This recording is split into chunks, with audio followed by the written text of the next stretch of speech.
Estamos aquí en este conversatorio virtual que se titula Ser o no ser antirracista, con la colectiva Afrolatidos, y os invitamos a recordar esta fecha tan importante que fue el domingo pasado, 21 de marzo, el Día Internacional de Eliminación de la Discriminación Racial. Y como cada año, en esta fecha recordamos la matanza de Sharpeville, que ocurrió en 1960, contra manifestantes que protestaban por la aplicación del apartheid. En esa manifestación pacífica fueron asesinadas 69 personas a manos de la policía sudafricana. A día de hoy todavía queda mucho por hacer. Como sabréis, el pasado diciembre en España se abstuvo en la votación de la Asamblea General de las Naciones Unidas, que hacía un llamamiento mundial para adoptar medidas concretas que eliminen el racismo, la xenofobia y todas las formas de intolerancia. 124 estados aprobaron esta resolución y España no estuvo entre ellos. Y no solo eso, hay mucho más, no hay más que ver el trato deshumanizado que realizamos en nuestro país hacia las personas migrantes y refugiadas, las deportaciones ilegales, los centros de internamiento de extranjeros, las redadas policiales por perfil racial, la exclusión de servicios sociales, trabas burocráticas e incluso el asistencialismo en ciertas intervenciones sociales desde nuestras instituciones. Por ello, tenemos aquí a 3 personas invitadas, 3 compañeros, compañeras que están comprometidos por esta causa. Son Zenib. Buenas tardes, Zenib. ¿Quieres saludar? Selén. Saluda si quieres. Hola, buenas tardes. Y aquí también tenemos a Ngoy. Hola, muy buenas tardes a todas. Gracias, Sí. María. Os voy a presentar a los 3, pero sí deciros, primero, previamente os voy a explicar un poco la dinámica de la tarde. Vamos a lanzar 4 preguntas. Estas 4 preguntas las van a responder de forma espontánea nuestras 3 personas invitadas. Vamos a ir tejiendo esta conversación y a continuación, para finalizar, abriremos el debate con todos vosotros y vosotras y podéis hacer las preguntas que deseéis y bueno, poder compartir y reflexionar sobre esta causa, sobre esta realidad que vivimos en nuestro país, que es el racismo. Entonces, voy a presentaros primero a Zenib. Zenib es madrileña y musulmana de origen marroquí, es filóloga hispánica y docente de español. Además, es deportista de alto rendimiento. Cabe destacar que fue campeona del mundo en 2017 en defensa personal y subcampeona en armas con la selección española de Quito. Es activista, feminista y antirracista. Y actualmente trabaja como educadora social en un piso tutelado de menores extranjeros y está opositando para ser profesora de secundaria. A continuación tenemos también a Ngoy, nuestro compañero Ngoy, que nace en Tanzania, de padres originales de la República Democrática del Congo. Su proceso migratorio lo llevó a desarrollar un profundo interés por los derechos de las personas migrantes y afrodescendientes. En el año 2015, aquí en España, funda la primera asociación universitaria afrodescendiente en Madrid. Actualmente lleva adelante un proyecto, él es coordinador del proyecto Afrodiccionario, que luego nos contará, que es una iniciativa que nace de la necesidad de redefinir y transformar las expresiones racistas y xenófobas en nuestro lenguaje. Además, es parte también del equipo de implementación del Decenio Internacional para los Afrodescendientes en España. Y por último, pero no por ello menos importante, tenemos a Selén de la Fuente García, que es abogada y técnica de igualdad de trato y lucha contra la discriminación de la Fundación Secretariado Gitano.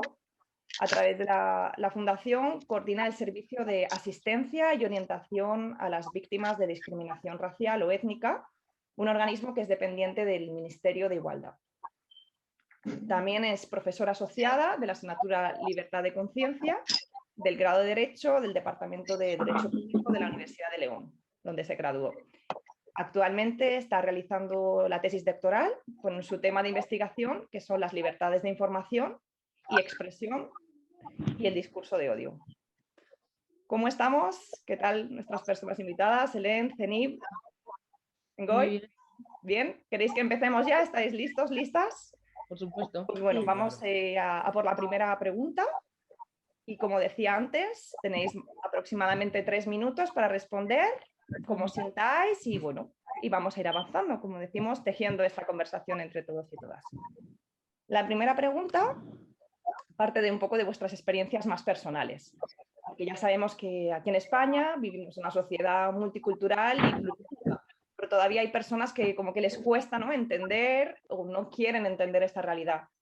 Muchas veces pues, se encuentran con una persona racializada por las calles, como puede ser cualquiera de vosotros y vosotras, y os puede preguntar ¿de dónde sois? Y cuando respondéis, pues yo soy español, soy española, ¿no? Se sorprenden y siguen interrogando, insistiendo, pero ¿de dónde eres? ¿De dónde eres? ¿No? Entonces la pregunta sería, ¿cómo ha sido crecer en España desde vuestra propia identidad diversa, ¿no? Es decir, siendo madrileña marroquí, hispano-congoleño y gitana leonesa. Contadme, adelante, paso palabra. ¿Quién quiere empezar? Si os parece y no os importa el resto, pues empiezo yo. Lo único, creo que hay gente que tiene abierta el micro, si lo puede cerrar, porque creo que el sonido se repite y se hace un poco molesto. Simplemente para que quien no lo tenga silenciado, si puede hacerlo, Sí. os lo agradezco muchísimo. Gracias, Bueno, Tenim. antes que nada, muchísimas gracias, María, por la invitación. Como ha dicho la compañera, yo soy madrileña, de origen marroquí y musulmana. Y en mi caso particular creo que son identidades como enfrentadas. Es decir, la historia española ha hecho creer que la comunidad árabo-magrebí, emezigh, bereber, musulmana es el enemigo a combatir. De hecho, desde el 1492 se teje como lazos de hermandad, por así decirlo, con Latinoamérica. De ahí la colonización, porque ellos aprendieron la lengua y también adoptaron la religión. Sin embargo, con África y concretamente con la parte norteafricana, pues es como el enemigo histórico de por vida. Por lo tanto, es imposible poder decir que eres española y marroquí, porque parece ser que tienes que estar a un bando o a otro. Y cuando encima le sumas el añadido de la cuestión religiosa, espiritual, que es la de ser musulmana, pues como que todo se complica. Y por lo tanto, te tienen que hacer elegir entre una cosa u otra. Jamás puede ser ambas cosas. Y yo creo que esto lo empiezas a notar sobre todo en el instituto, es decir, en la primaria, como somos todavía muy pequeños, no tenemos el raciocinio como para entender por qué recibimos un trato diferente al de nuestros compañeros. Pero en secundaria creo que en mi caso, cuando empezamos a hablar de caso de la historia, concretamente de Al-Ándalus y a posteriori, pues es esa diferenciación del ellos y el nosotros, los musulmanes, los cristianos, los íberos españoles y los emezigh, bereber, norteafricanos. Y es ahí cuando empiezas a darte cuenta de que tu identidad está como en una contradicción constante, porque tu propio ser, tú como individuo, eres una contradicción, porque eres española, pero también eres marroquí y musulmana. Ya sí que es cierto que con el tiempo, sobre todo a nivel académico, a nivel profesional, y pasando también la etapa de la adolescencia, que es como un auténtico desajuste hormonal e identitario, sí que empiezas a tejer como tu propia identidad y empiezas a dar a entender que pueden coincidir y conciliar perfectamente ambas identidades, y al final no somos ni mitad españoles ni mitad marroquíes, somos 100% españoles y 100% marroquíes. Por lo tanto, esa idea de que somos mitad y mitad a mí jamás me ha gustado, porque es como que no soy. E incluso en Marruecos se me tacha de española y en España de marroquí, y al final pues es dar a entender que somos ambas cosas y que eso existe en nosotros. Y más importante aún, destacar el hecho de que no es algo novedoso de los años 80, 90 o en adelante, sino que históricamente España tiene sangre árabe, tiene sangre norteafricana, tiene sangre emezigh, bereber, tiene sangre musulmana, si queremos incluso decirlo. Por lo tanto, no es una identidad nueva, sino que es una identidad que a nivel histórico se ha ido construyendo y que ahora nos hemos topado de ella como de frente y no somos capaces de conciliarnos con nuestra historia y con nuestro pasado. Y como veo que ya he acabado los 3 minutos, paso al siguiente compañero o compañera que quiera hablar. Pues si puedo, y así enlazo con algo muy interesante que ha dicho Tenip. Claro, yo soy gitana, ¿no? ¿Y qué ocurre? Que muchísima gente también piensa que los gitanos venimos, pues, o sea, sí que es cierto que la población gitana hemos sido nómadas durante muchos años, pero el sedentarismo ya está muy contemplado, y es lo que ocurre ya desde hace cientos de años. Es lo que ocurre aquí en España. O sea, más o menos, porque claro, no se sabe muy bien la etnia de las personas, pero 2 millones de ciudadanos se estima que son de etnia gitana, es decir, el porcentaje de la población española respecto de la sociedad mayoritaria a la etnia gitana es muy alto. Y luego también me hace mucha gracia cuando tenemos que recordar que soy gitana y también soy española, porque hay muchas veces que no lo conciben. Y de hecho a mi madre, que igual exteriormente de físico puede jugar más con los estereotipos, ¿no? Y la apariencia que se entiende de una persona gitana, muchas veces me han preguntado. Hay un micro por ahí. Gracias. Y también le han preguntado muchas veces a ver si ella es española. Entonces, bueno, que es lo que decía Zenit, que España es un país donde conviven y que la historia es la historia. O sea, al igual que el Al-Ándalus, con la comunidad gitana también lleva muchísimos años en convivencia, por así decirlo, más o menos integrada, pero vamos, que es algo que ocurre. Y bueno, no sé si quizás esto ya llega aparte a otras preguntas, pero sí, o sea, también la otra cosa que ocurre es esa ignorancia y desconocimiento por parte de la sociedad de esa cultura y de las tradiciones y demás. Y por ejemplo, en los libros de texto, en la educación reglada, la historia del pueblo gitano no se conoce. De hecho, Castilla y León es la primera comunidad autónoma donde se ha metido en el plan de estudios y dentro de poco ya, o sea, ya está aprobada esta medida y se va a incorporar, pero claro, es algo desconocido. Entonces, claro, en parte, ¿no? Los poderes públicos también tienen esa responsabilidad porque hay un gran desconocimiento. Por mi parte, hasta aquí. Vale, pues ahora yo voy a, bueno, en principio daros gracias también por invitarme a participar en este conversatorio y a todas las personas que habéis decidido pasar la tarde con nosotras, pues imagino que hay un montón de cosas interesantes que hacer y habéis elegido estar aquí. Y también a mis compañeras por esas pedazos de introducciones que ahora me da un poco hasta de miedo, ¿no? Lo que voy a decir. Pero bueno, simplemente contaros mi experiencia, no dista mucho de muchos otros jóvenes migrantes que han crecido aquí en España, aunque bueno, mis padres vinieron en los años 80, 90. A ver, un segundo, voy a quitar el micrófono, el altavoz, porque creo que está haciendo eco, ¿verdad? Bien. Bien, tuve una infancia aparentemente normal, aunque sufrí desde el principio las consecuencias del trabajo de la segmentación laboral de mis padres, ¿no? Hacia la población migrante, sobre todo de origen africano, en el que buscarse la vida pues condicionaba un poco con el tiempo en el que podía pasar con los hijos, con nosotros, mis hermanas, etcétera. Tuve también la suerte en este sentido de recibir una educación más o menos afrocentrada, ¿no? Donde mis padres nos inculcaban los valores de mi país de origen.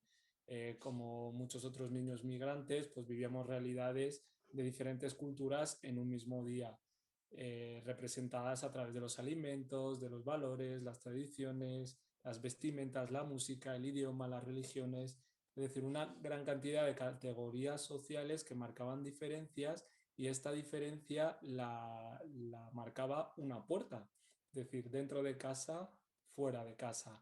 Pero con el paso del tiempo, pues estas realidades se iban fusionando y combinando, ya que la mentalidad de mis padres, por suerte, también era aperturista, ¿no?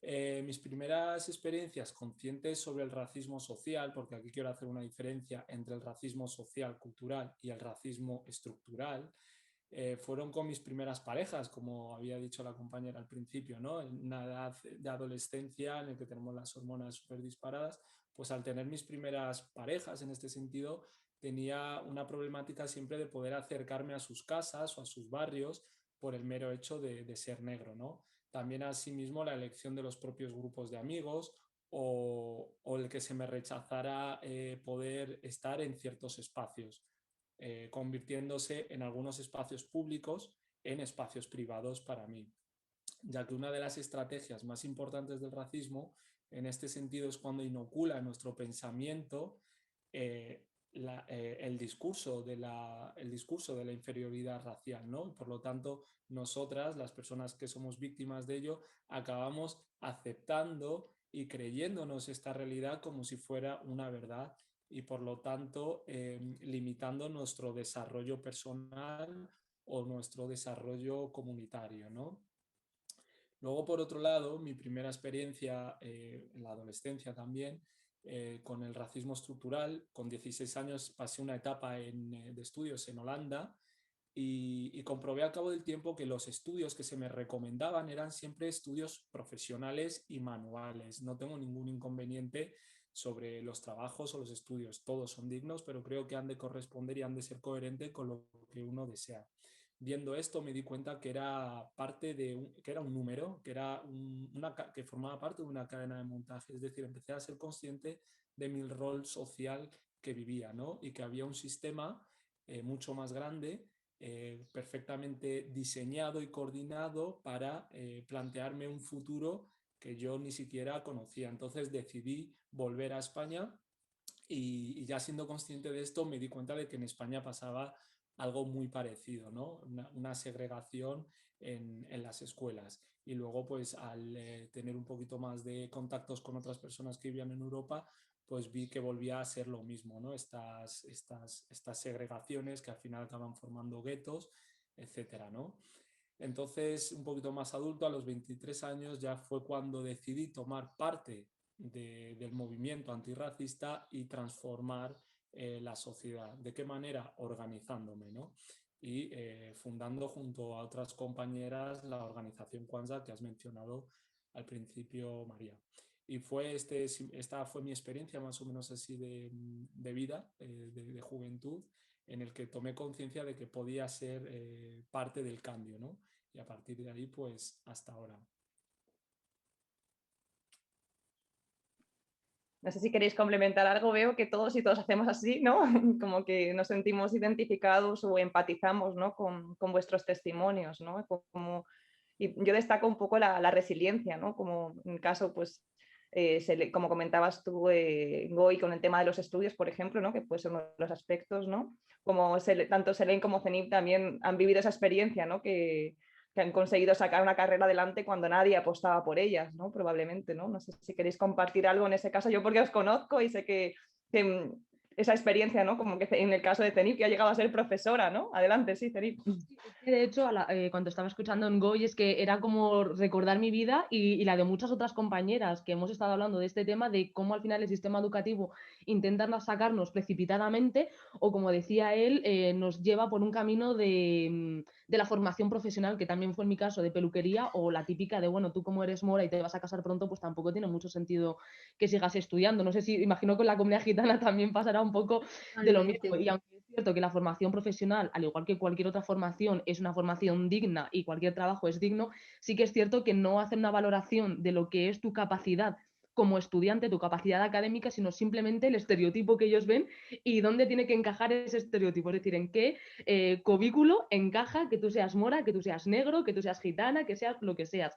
Y es como la misma historia en distinto espacio, en distinto centro, con distintos profesores, pero se repite el mismo guión, literalmente. Sí, o sea, nada más que añadir a lo que ha dicho Zenit, totalmente. Yo sé que yo me crié en un pueblo, no me crié en la capital. Y aquí, yo la verdad que no he sufrido mucho racismo, comentarios, alguna cosilla sí, pero bueno, es un pueblo pequeño, tampoco ha habido un gran ataque, ¿no? Quizás lo tuvo más mi madre, sobre todo cuando llegamos, ¿no? Ese primer choque.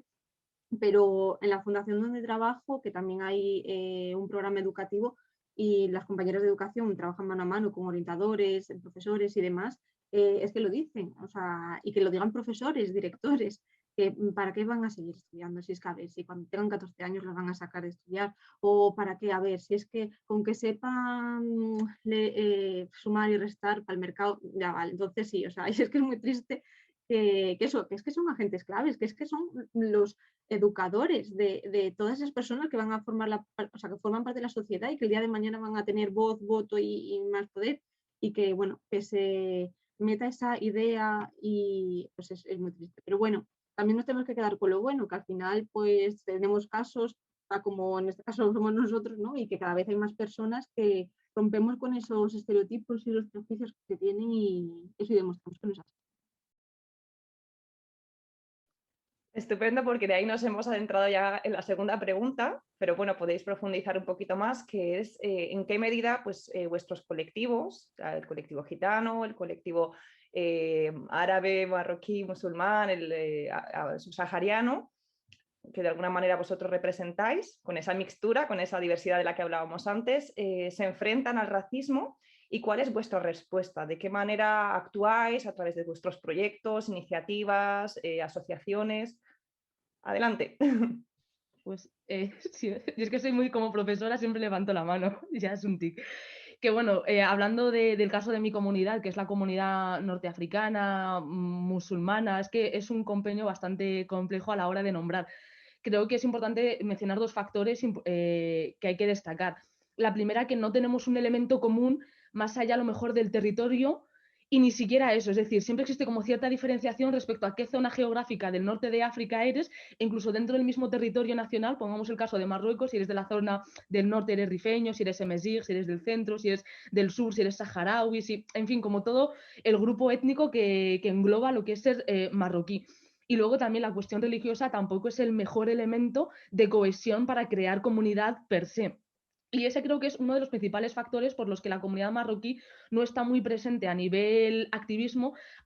También el hecho de que no es un colectivo que sea muy activista, por lo menos nuestros padres, ya sea porque la primera necesidad que tenían era la de trabajar y por lo tanto asegurar un futuro a los hijos, pues no estaban muy versados en todo el tema del activismo como sí que lo estamos, pues a lo mejor los hijos de inmigrantes marroquíes. Luego creo que también es importante destacar que incluso dentro del movimiento antirracista no suele haber un discurso contra la islamofobia. Y esto creo que es una crítica al movimiento antirracista porque parece ser que el discurso islamófobo de validadoras, que es que creo que es importante también mencionarlos, que por el hecho de tener un nombre o un apellido marroquí o árabe se sienten la legitimidad de hablar malamente de toda la comunidad musulmana, hace que el colectivo antirracista o los movimientos antirracistas como que se descoloquen de todo lo que suponga ser musulmán, el colectivo musulmán, y por lo tanto muchas veces tampoco adquiere el discurso contra la islamofobia, que también es importante destacarlo como un tipo de discriminación racista y xenófobo.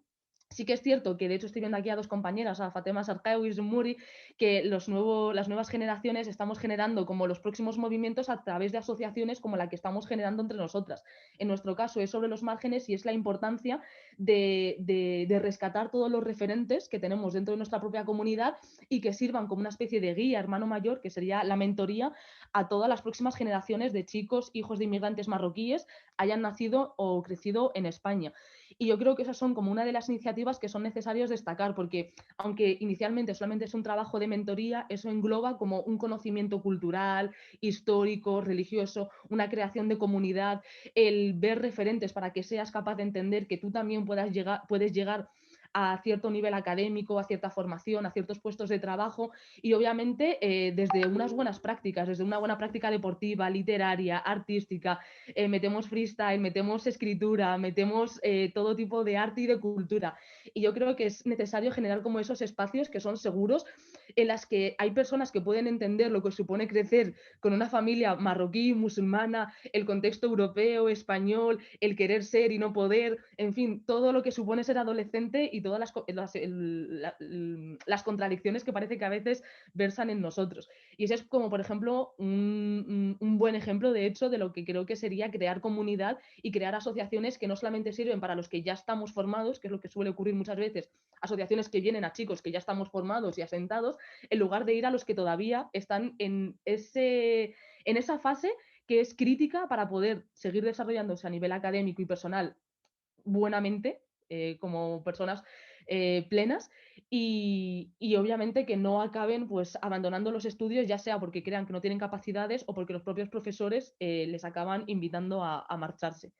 Y ya son 3 minutos. Adelante, súper interesante, la verdad que estoy alucinando. Seguid.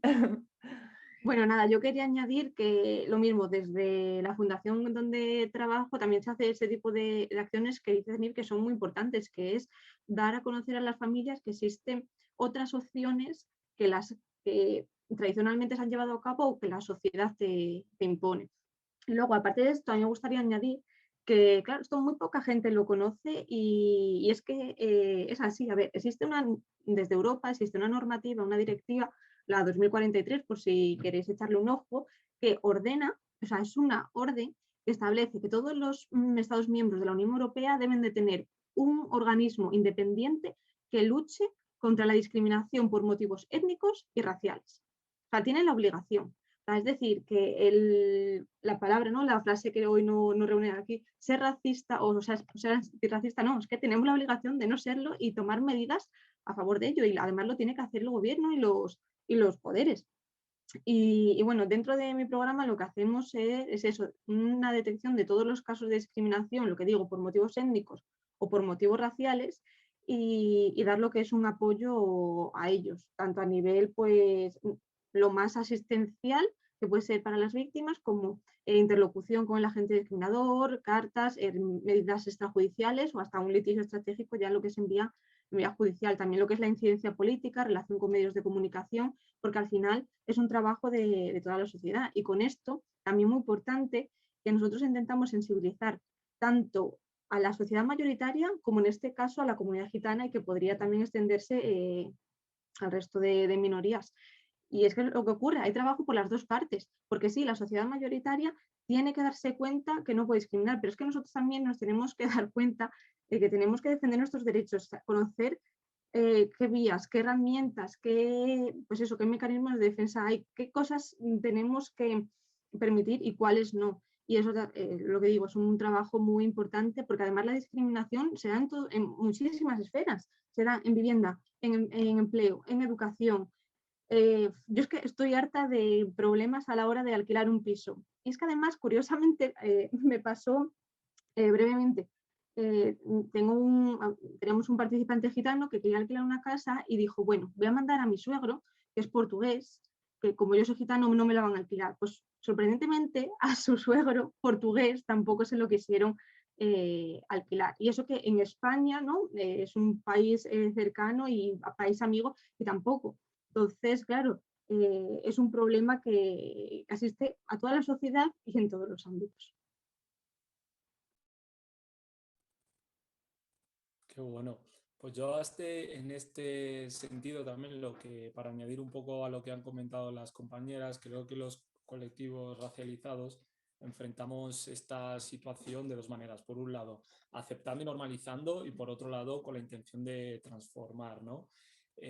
Más allá de lo que ha dicho, bueno, más allá no, sino lo mismo de que lo que ha dicho Zenip al principio, que nuestros padres pues tenían unos objetivos de vida un tanto diferentes, porque posiblemente al haber migrado a España de los países del sur global, pues sus condiciones de vida hayan mejorado. Sin embargo, por las mismas condiciones de vida que están teniendo, frente a estos discursos tienen traumas no manifestados. ¿Qué quiere decir? Que no tienen esos recursos con los que contamos las generaciones actuales más jóvenes, tiempo, dinero, etcétera, para enfrentarlos, ¿no? Y por lo tanto se acaba delegando esa función en nosotras, en estas generaciones, que también tenemos nuestras propias problemáticas. Tener en cuenta que España como característica es que es un país con poca o con menor participación política, ¿no? Con respecto a otros países de la Unión Europea, por ejemplo. Esto quiere decir que el tema de la organización política, asociacionismo, asociaciones vecinales, organizaciones nacionales e internacionales es menor y por lo tanto las personas migrantes que venimos aquí acabamos adoptando también estas características, ¿no? Quiero decir también que otros colectivos han normalizado aceptando el racismo estructural tanto que apenas lo ven, aunque sí lo sufren. Esta reacción a mí me parece preocupante ya que fácilmente desmonta los discursos antirracistas porque hablan desde su propia experiencia de personas racializadas y por lo tanto ganan legitimidad y fuerza. A estas personas son comúnmente fichadas por movimientos xenófobos como por ejemplo Ignacio Garriga o Lola Anchaso, que son miembros de Vox, como por ejemplo, ¿no? Aunque también apelo, por supuesto, al derecho a la ignorancia. Es decir, no por ser racializada tienes que ser súper consciente. Súper consciente. Sin embargo, las generaciones más jóvenes sí que contamos con muchos medios, ¿no? Bueno, con más que nuestros padres disponibles para luchar por la identidad. Por lo tanto, por eso apelo a la responsabilidad política que tenemos nosotros. Es decir, cogemos el testigo de aquellas generaciones que ya han estado luchando antes que nosotras para seguir con este combate. No obstante, ¿cuál es la problemática que se nos plantea frente a estos discursos? Que nosotras, nuestras generaciones, estamos construyendo, estamos peleando por una aceptación de nuestra identidad. y a la misma vez que peleamos por esta aceptación de identidad, es decir, yo soy español y quiero que me reconozcan como español, también estoy creando una nueva identidad y en esta creación estoy aceptando esa identidad. Es decir, es un trabajo múltiple, interno y externo, es decir, hacia mí mismo, conmigo mismo y con mi propia comunidad, y externo con el resto de la sociedad española, ¿no? A pesar de que en el artículo 14 de nuestra Constitución se habla de que todos los ciudadanos migrantes somos iguales ante la ley, por lo tanto no se nos tiene que discriminar por nuestras condiciones o religión, opinión política, etcétera, vemos que en la práctica estos derechos no son plenos, puesto que en esta integración, entre comillas, no existe una integración cultural. Y a esto me refiero como, por ejemplo, con la falta de representación política, institucional, o en las escuelas, o en los medios, o en los espacios, bueno, en los espacios públicos visibles, y a la vez se nos reservan los espacios de entretenimiento y hacemos esta lucha, como bien comentaba Zenit también, desde los márgenes, ¿no? Desde las periferias. Y por lo tanto,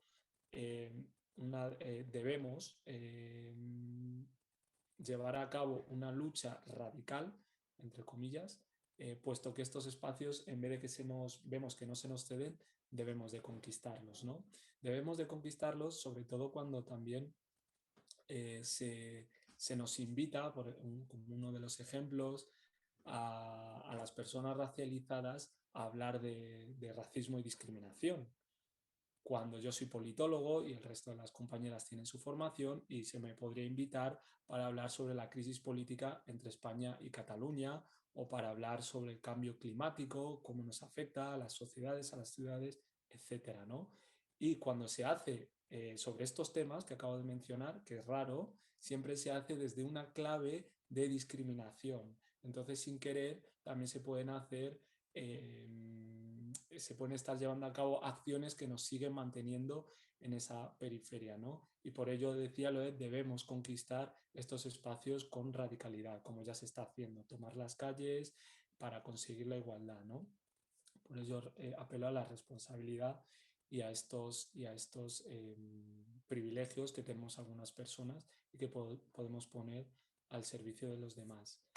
Bueno, como bien has comentado al principio, pues fundé junto a otras compañeras la asociación Kwanzaa en la universidad, puesto que veía como respuesta a esta situación, al racismo estructural, la educación como estrategia clave para transformar, pero también una educación afrocentrada en la que se promuevan valores afros, es decir, está la educación tradicional, entrar a la universidad, etcétera, pero eso no te asegura que vayas a ser una persona consciente o antirracista, y por lo tanto una educación afrocentrada o racializada, ¿no? En el que se puedan estudiar y entender los procesos históricos que nos han traído hasta aquí. También respondía a este tipo de estructura racista, pues participando en una asociación en Madrid que se llamaba La Cúpula, Centro de Arte Internacional, en el que aprendí y vi la importancia de trabajar con otros colectivos, porque al principio trabajaba solo con el colectivo negro, pero con otros colectivos como el gitano o el colectivo de Abya Yala latinoamericano, o como más o menos lo deseéis nombrar, ¿no? Pero ahora actualmente hemos visto que la necesidad de hacer frente también a la construcción de esas narrativas racistas que se fomentan, se visibilizan y se distribuyen por los medios de comunicación. De ahí a formar la organización Afrodiccionario, que lo que pretende es un proyecto de repensar el lenguaje, ¿no? Que muchas veces lo estamos utilizando, creemos que es inocente, pero crea realidades y asienta valores, ¿no? Este lenguaje, herencia de un pasado histórico racista, ¿no? Y por último, pues formo parte del equipo de implementación del Decenio Internacional para las Personas Afrodescendientes.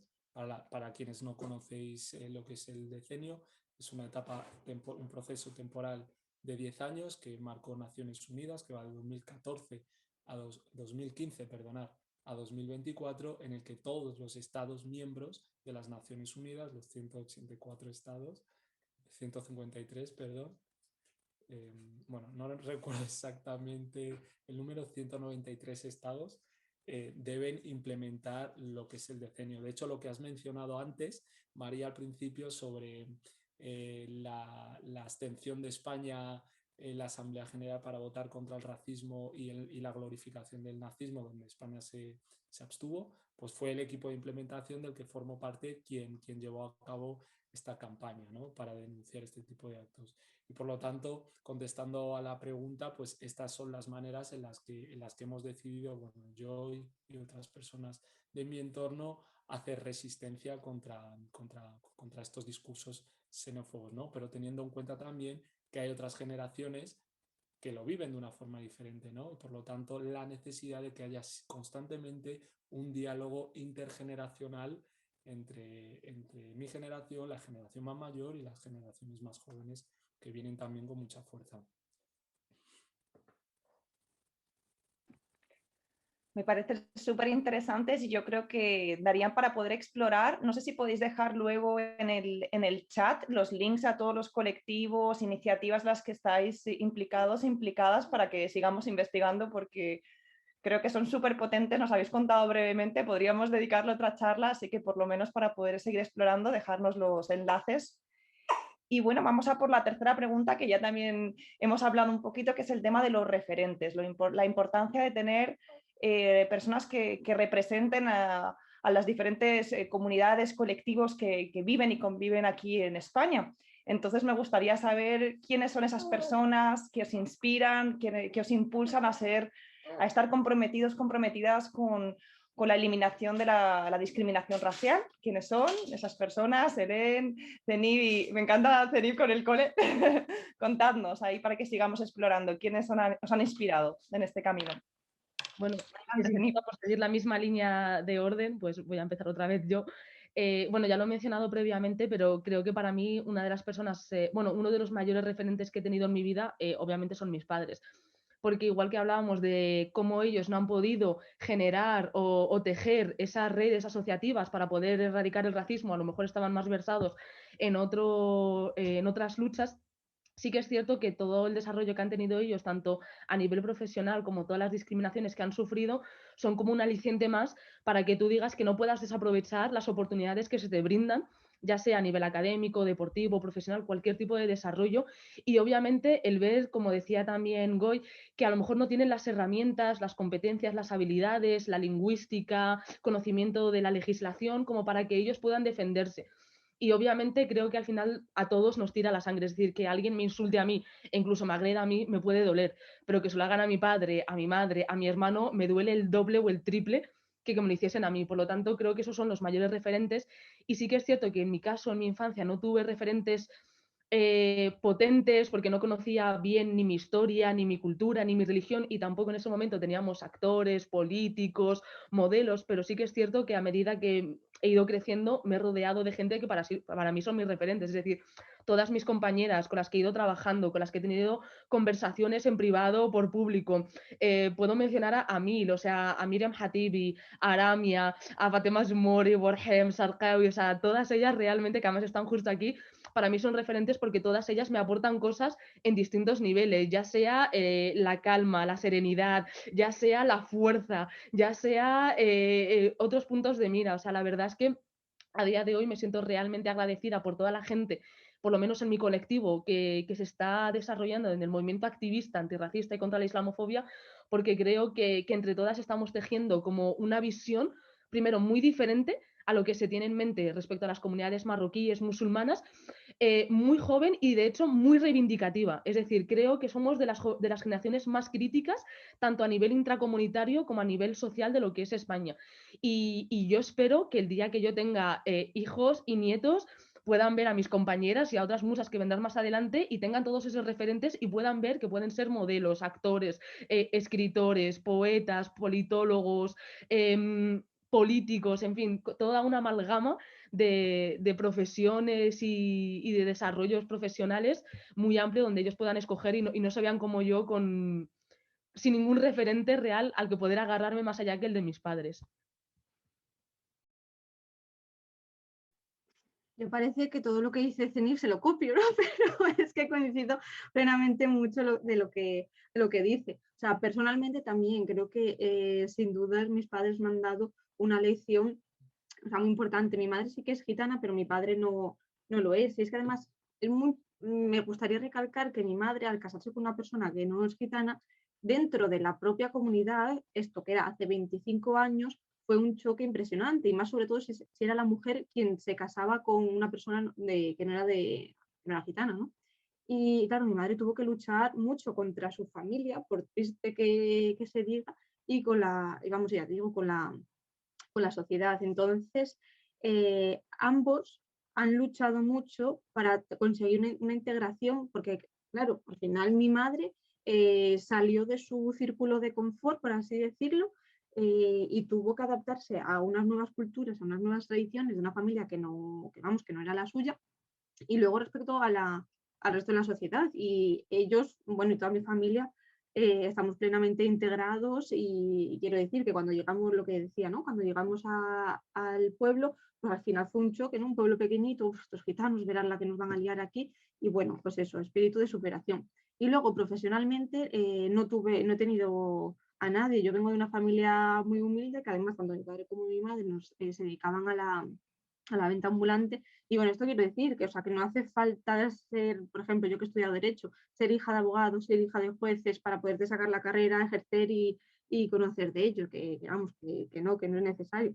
Y luego sí que me gustaría apuntar, hay una mujer que se llama Sara Jiménez, que además me siento un poco identificada porque ella también empezó, ella creo que es de Huelva, y vendía también, o sea, su familia vendía por los mercadillos, y ella lo mismo estudió Derecho, se hizo abogada, o sea, ha sido la representante de la ECRI, que es el organismo del Consejo de Europa de lucha contra la discriminación y el racismo. A día de hoy está en el Congreso de los Diputados. Y luego también, que antes comentaba el compañero que existe poca representación, es cierto. O sea, afortunadamente dentro de mi comunidad, sí que en el ámbito político, sí hay más referentes y más caras visibles, ¿no? De hecho, a día de hoy existen en cada partido político, menos en PP y Vox. En el PSOE tenemos a Beatriz Carrillo, Ciudadanos, como decía, Sara Jiménez, luego también está Ismael Cortés en Común Podem. Entonces, bueno, afortunadamente cada vez son más los referentes que tenemos. Y con esto también quiero decir que no es necesario tener referentes para poder seguir adelante y, vamos, y cumplir las metas que uno tenga.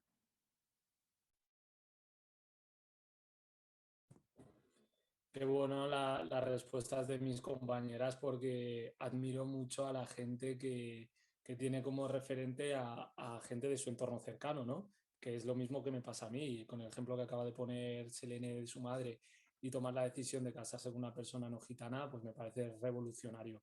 Y creo que la revolución son pequeños, bueno, pequeños, ¿no? Pero quiero decir, a nivel macro, acciones como esas que cambian y rompen algunas tradiciones, ¿no? Que nos atan, ¿no? Así que, bueno, en mi caso también, mi primera referente es mi madre. En este sentido es una persona muy sabia que ha tenido que combatir pues, la sociedad, el racismo estructural, el patriarcado y todas las adversidades que le han venido a la vida, pero desde un enfoque bastante positivista, ¿no? En este sentido, siempre con una mentalidad optimista, inculcándonos valores a mí y a mis hermanas muy, muy importantes. Y fue ella quien cuando sufrió el primer perfilamiento racial, que además fue detenida por resistirse, entre comillas, a tener que dar las explicaciones de toda su vida, o cuando preguntó cuál era el motivo de este perfilamiento, pues los policías que le tocaron pues no se portaron nada bien con ella, pero fue el primer ejemplo que me dio. Yo era también menor, y ver su resistencia, su indignación y sus respuestas, para mí me abrió toda una ventana de posibilidades del valor que podía hacer, el valor que se podía tener, ¿no? Al enfrentarse a la administración pública, ¿no? Porque los agentes, independientemente sean buenas o malas personas, ejerciendo su trabajo y con un uniforme, son representantes del Estado, y por lo tanto son parte de esa representación del racismo estructural, ¿no? También fue ella quien me metió muy bien la conciencia de la afroespañolidad que hoy tengo, ¿no? Cuando estuvimos en una manifestación de izquierdas, pero era un espacio en el que no estábamos invitados, porque independientemente de la ideología política, el racismo no entiende de ideologías, ¿no? en este sentido. Es más, hay que tener mucho cuidado porque a veces acabamos aceptando discursos bueno, que se cuelan, ¿no? Porque aceptamos. Pero bueno, sin desviarme, fue ella quien me dijo, tienes que luchar por tu país. Y tu país es España, tu país es este. Aquí es donde has nacido, aquí es donde posiblemente te enamores, aquí es donde has estudiado, aquí es donde estás pagando impuestos y por lo tanto tienes que luchar por España y este es tu país, ¿no? Y mientras me lo decía, ella llevaba de capa una bandera de España. Yo me avergonzaba en aquel momento, pero luego entendí que tampoco tenía que avergonzarme porque mi madre llevase una bandera de España. Es más, me alegró muchísimo porque veía que la bandera de España se la habían apoderado, pues eso, la bandera constitucional, la extrema derecha o los fascistas o los fachas, etcétera, ¿no? Y en esa manifestación de izquierdas, entre comillas, pues no había banderas de España. Era la marea, una de las mareas que hubo hace años, ¿no? Y sin embargo ella la llevaba diciendo, soy española y muestro mi identidad. Por lo tanto, para mí es un referente de vida con estos ejemplos y muchos otros. Por otro lado, mi compañera Isabel Mamadou, del equipo de implementación, porque es una compañera que me ha enseñado bastante a trabajar en equipo, a trabajar en los planos tanto nacional e internacional. Fue una de las personas que fue elegida para hacer el fellowship de Naciones Unidas entre más de 5.000 candidatos en todo el mundo y me parece algo loable que elijan a una mujer negra, afroespañola, valenciana, para que haga una formación como estas y luego sea ella la referente en España para coordinar el tema del Decenio Internacional para las Personas Afrodescendientes y hacer de puente entre el gobierno y la sociedad civil y sobre todo por su humildad a la hora de trabajar, ¿no? Donde no busca el protagonismo, la visibilidad para llevar a cabo sus cometidos. Entonces son valores muy interesantes que he heredado. Por otro lado, mi compañero y amigo Jeffrey Abepans, que es el autor del libro Cuando somos el enemigo, perdonad, cuando somos el enemigo, en el que a través de este proyecto pues, se aprende una lección muy importante que es la inteligencia o el saber colectivo, ¿no? El cómo todos acabamos construyendo, ¿no?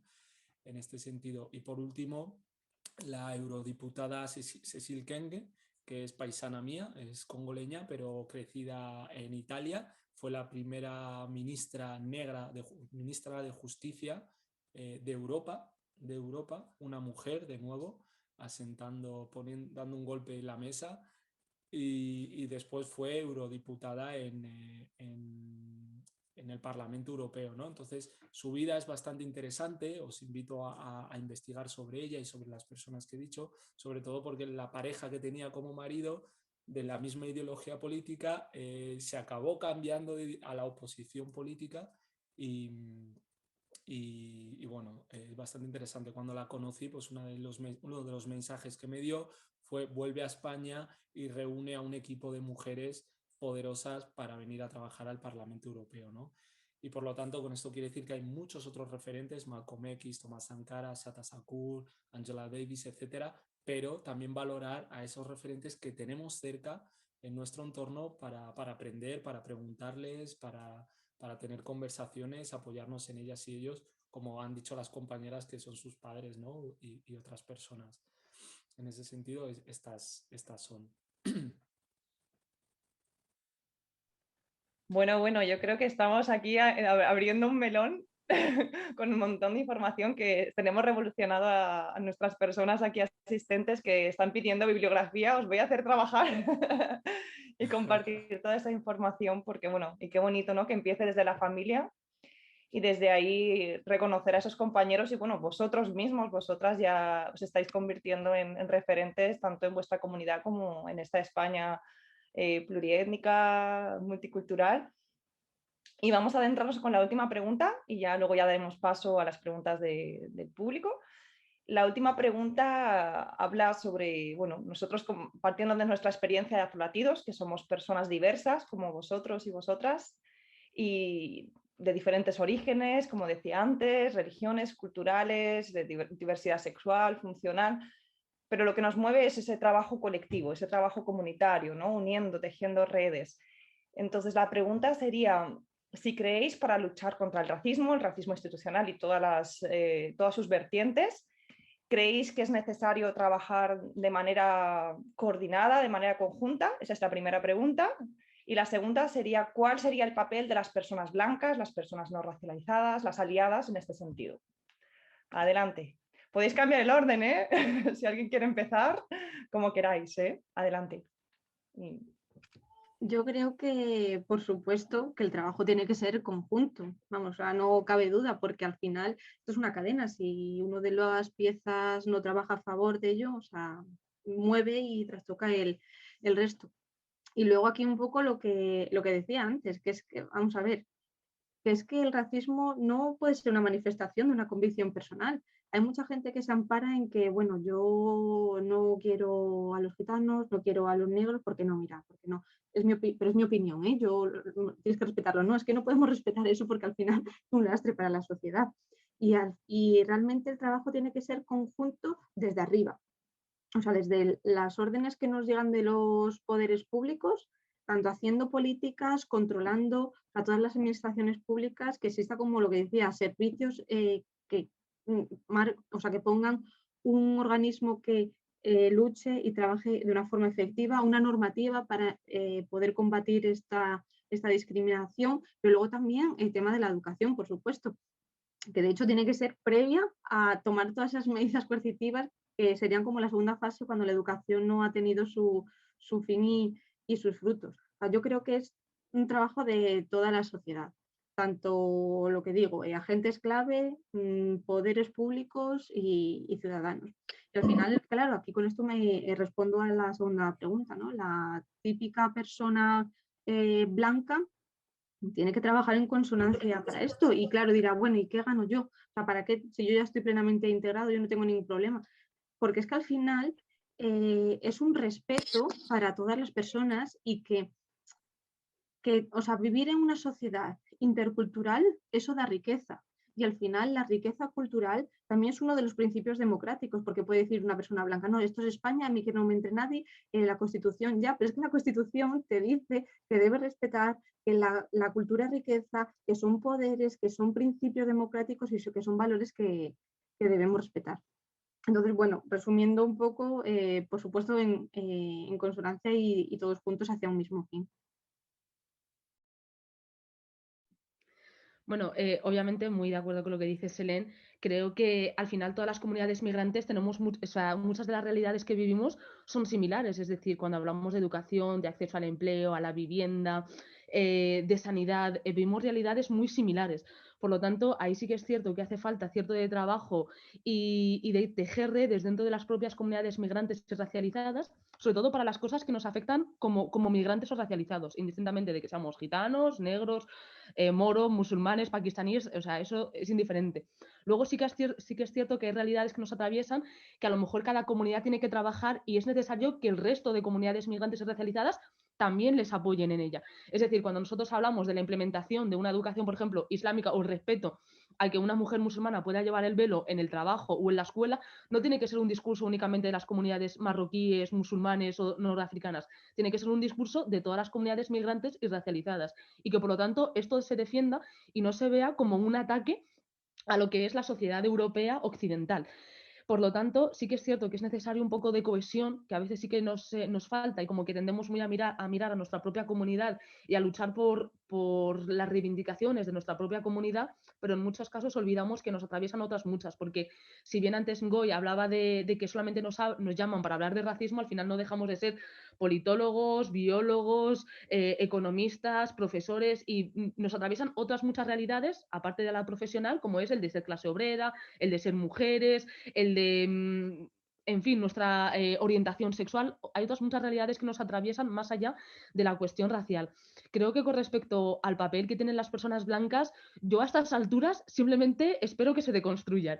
O sea, realmente, más allá de reivindicaciones políticas con nosotros, espero que sean capaces de deconstruir cuál es su mentalidad, cuál es la construcción que se ha hecho de lo que es España, de lo que es Occidente, de lo que es Europa, frente a qué se ha hecho, que entiendan qué tipo de privilegios tienen por el simple hecho de ser blancos, y una vez que ellos ya estén deconstruidos y entiendan cuáles son las realidades que viven las personas migrantes y que las reivindicaciones no es ni estar ni por encima ni por debajo, es estar en igualdad de condiciones, es tener derecho a poder ir al centro de salud, es tener derecho a poder inscribirte en la escuela en la que tú quieras, a la que vayas a una entrevista de trabajo y no sea relevante tu nombre o tu apellido, sino simplemente tu currículum. Simplemente estamos pidiendo, perdón, igualdad de condiciones. Por lo tanto, no es nada que ataque a las comunidades europeas, españolas, blancas. Y yo creo que una vez que se hace eso, sí que es necesario una organización política, porque creo que en eso estamos todos de acuerdo de que todo movimiento social, de alguna u otra forma, está conectado con lo que es la lucha política. Y sí que es cierto que es necesario tener representación política. Y yo creo que a estas alturas ningún grupo político puede decir que no tiene a referentes de comunidades para poder hablar de economía, de educación, de sanidad, de industria, de agricultura, de educación. Es que tiene a infinitos especialistas en estas ramas y que encima son comunidades migrantes o racializadas. Por lo tanto, están. Simplemente es necesario brindarles la oportunidad y obviamente el no apropiarse de las ideas, de los proyectos de las personas racializadas. Y de aquí quiero recordar que, por ejemplo, Hija de Inmigrantes, Safia, lanzó una campaña que era la de Te cedo mi voto, y al final una institución, no recuerdo el nombre de cuál era, pero una institución catalana se apropió de su proyecto y en lugar de hacer algo tan sencillo como es el dinero que yo he recaudado o que yo he obtenido mediante la institución, donarlo a este proyecto que ya existe, que ya está formado y que mucha gente migrante conoce, vamos a crear otro y vamos a llevarnos el mérito de lo que hemos hecho. Y como esta, otras muchas historias. O sea que yo creo que es entender nuestras realidades, apoyar nuestras luchas y no apropiarse de nuestros conocimientos, de nuestros contenidos, de nuestras campañas. O sea, creo que eso es básico. Y creo que ya he pasado los 3 minutos, así que en Goy seguro que tienes mucho más que complementar. Bueno, simplemente decir o sea, totalmente de acuerdo, casi ni sé qué decir. Añadir a lo mejor que no solamente es necesario, sino que es imprescindible, ya que esta sociedad la conformamos todos y todas, ¿no? Y en este sentido, el racismo nos afecta de una manera u otra a todos y todas. Más tarde o más temprano nos acaba afectando a todas. Muchas personas piensan, no, esta no es mi lucha, pero al final las consecuencias y el impacto negativo acabará afectando, ¿no? En este sentido quiero lanzar, bueno, lo hago después más tarde, cuando entremos al debate. Bueno, la sociedad civil afrodescendiente en España es muy diversa, ¿no? Es plural en cuanto a ideologías, cultura, religión, etc. Cuando empezamos con el equipo de implementación, por ejemplo, hicimos un mapeo de organizaciones y contactamos con casi 60 asociaciones afro en toda España, ¿no? En este sentido hemos descubierto agentes de cambio y lidereses en la sociedad civil afro, en los pueblos y lugares menos esperados, ¿no? Las alianzas con otros actores afrodescendientes tienen muchísimas ventajas porque nos permiten complementarnos, para conseguir cambios. En este sentido, bueno, desde el equipo de implementación también formamos parte de una gran red de activistas internacionales, activistas europeos, latinoamericanos y del Caribe y de África, ¿no? Estados Unidos, etcétera. Cuando en este sentido vemos la necesidad de la cooperación porque entendemos que nosotras no podemos hacer todo el trabajo. Es decir, hay especialistas en cada ámbito y por lo tanto ser capaces de coordinarnos en esas especialidades que tenemos todas o en esos contextos diferentes que vivimos las diferentes comunidades para compartir y para complementarnos, ¿no? entre los colectivos, hacer alianzas, etc. Luego, la segunda pregunta no sé cuál era. ¿Puedes volver a plantearla, María? Sí. La pregunta era cuál era el papel de las personas blancas no racializadas perdón. Nada, también quiere participar. Vale, en este sentido hago la pregunta, porque si no luego quizás se me olvide. Cuando hablamos de racismo en España, cuando decimos hay racismo en España, ¿en quién pensamos? La lanzo al público, ¿en quién pensamos? ¿En la sociedad española o en el Estado español? Lanzo ahí la pregunta. Y ahora voy a contestar. He visto a muchas personas blancas, aliadas, sentirse mal por ser blancas, idealizando a las personas negras y demonizando a las personas blancas. Esto me parece racista. He visto a personas blancas sintiéndose mal por tener privilegios. Y por lo tanto me pregunto, o lanzo de nuevo la pregunta, ¿qué hacemos con estos privilegios o qué podéis hacer las personas con estos privilegios? Pues al igual que tenemos dones, cada uno, cada una, como el don de hablar, el don de escribir bien, el don de cantar, etcétera, podemos reflexionarnos o podéis reflexionaros o podéis reflexionaros en el sentido de ¿qué hago con estas características? ¿Las utilizo solo para mí o las pongo al servicio de las demás? Entonces yo creo que con los privilegios pasa lo mismo, ¿no? Es decir, aunque seáis personas blancas y yo sea persona negra, podemos compartir privilegios que son en común. Pero, ¿qué privilegios tenéis vosotras que podáis poner al servicio de las comunidades racializadas, ¿no? Por ejemplo, si vamos por la calle y vemos un perfilamiento racial, ¿qué podemos hacer como personas blancas aliadas? ¿Pararnos y seguir, pasar, o quizá pararnos e intentar plantear a esa gente que la práctica que está llevando a cabo, esa conducta, no está siendo del todo legal, posiblemente? ¿Qué podemos hacer cuando vemos que hay una deportación en un avión? ¿Pasar, o podemos quizá levantarnos y resistirnos a sentarnos para que ese avión no despegue, etcétera? Es decir, tenéis, perdón, esa capacidad también de reacción y de respuesta. Sin embargo, teniendo precaución siempre con no quitar el protagonismo a los y las protagonistas de la lucha, donde siempre se nos ha de incluir en los procesos desde el primer momento, ¿no? Como por ejemplo hiciste tú al invitarnos. Me encantó la actitud que planteasteis desde el principio, porque me sentí que se contaba con mi persona desde un primer momento, ¿no? Y no simplemente para poner los puntos finales. Por lo tanto, apelo a esta necesidad. Y por último, las personas blancas deberían replantearse una y otra vez estas dinámicas internas que están teniendo en los procesos de lucha, puesto que no se acaban, ¿no? Simplemente el mero hecho de tener la piel blanca ya juega un rol ante las instituciones o ante los medios de comunicación, etcétera, ¿no? Y bueno, las dos últimas cosas: seguir haciendo pedagogía a otras personas blancas para convertir más aliados y aliadas, y también cambiar las narrativas que nos criminalizan y que también nos victimizan, porque a veces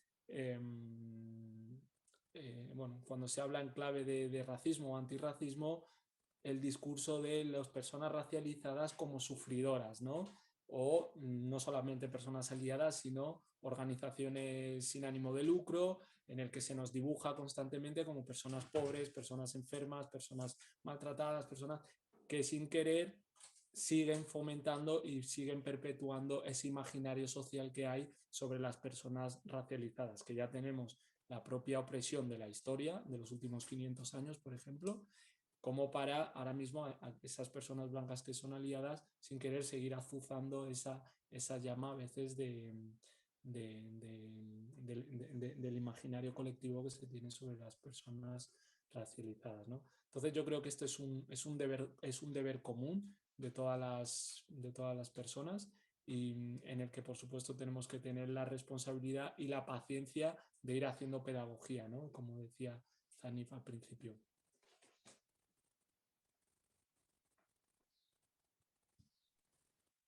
Bueno, no sé si quieres comentar finalmente, Ngoy, o pasamos al cómo lo sientes. Sí, yo creo que podemos pasar. ¿Sí? Bueno, claro. Podemos volver, ¿eh? Luego, Vale, si quieres adelante compartir algo más sobre el decenio, pues bienvenida la propuesta. Pues vamos bien de tiempo, yo creo que vamos bien de tiempo, y vamos a dar paso ahora a las personas que estáis aquí presentes, a dar la palabra. Sí que pediría, como somos muchos y muchas, intentar ser breves Y bueno, podemos abrir otro segundo debate más adelante, pero como tenemos el tiempito, una media hora más o menos, 20 minutos para compartir, así que tengamos ahí autorresponsabilidad para que podamos compartir y puedan haber todas las voces. Así que tenemos tanto el chat, que está Buba y el resto de compañeros también de Afrolatidos ahí pendientes, si queréis hacer preguntas por escrito, o podemos abrir los micros, intentando ir ahí siendo concisos y concisas al grano. Así que adelante. ¿Quién quiere empezar? Mientras se lo piensan, aprovecho para dar las gracias a tanto a CENIB y a Selene y a Ngoy por sus aportaciones que con tanta fuerza, con tanta sinceridad y honestidad. O sea, creo que a todos nos han llegado y nos dan ganas de saber más. No sé si por ahí cómo va el chat.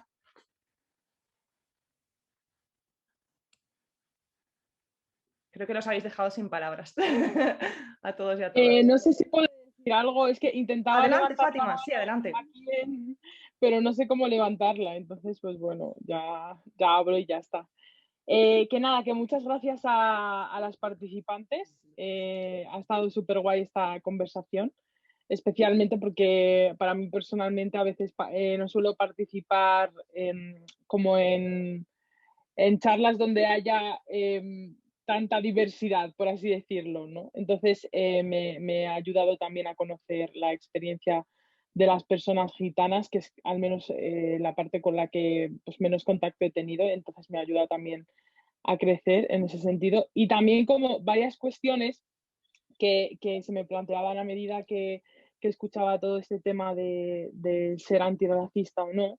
Y es que yo a veces como que como persona que se considera antirracista, muchas veces temo en no entender el racismo, ¿no? O sea, es como que siento que a veces los discursos en torno al antirracismo parecen tildados desde un plano de lo experiencial, ¿no? Y a veces a mí esto me molesta un poco, porque el racismo es real, existe, hay muchísima investigación hecha en torno al racismo y creo que estaría muy guay como que las organizaciones que trabajan en este sentido pudieran también como acceder a toda esa información que ya existe, porque pienso que no se puede solventar el racismo si no se conocen de verdad los mecanismos que hay detrás del racismo, qué es, primero definir qué es y los distintos mecanismos que hay en torno al racismo, el racismo cultural, el racismo estructural, como antes apuntaba el compañero, ¿no? Entonces creo que por ese lado está el tema de la investigación, porque el plano experiencial siempre va a estar y es importante y es conocimiento también, pero creo que también daría al movimiento antirracista un añadido de no quedarse siempre a veces como en el plano experiencial, porque cuando hablamos aquí de falta de referentes y hablamos de desigualdad educativa, está cuantificada, o sea, existe. Hay una brecha real entre población inmigrante racializada y población autóctona. Y mucha de esa brecha se debe a recursos económicos. También decir que las poblaciones migrantes estamos sobrerepresentadas en la pobreza, ¿no? Y creo que a veces se deja como muy fuera la variable de la pobreza también por igual, no sé, ese miedo a también como alimentar, ¿no? Todos esos estereotipos de, ay, es que los migrantes son pobres y no sé.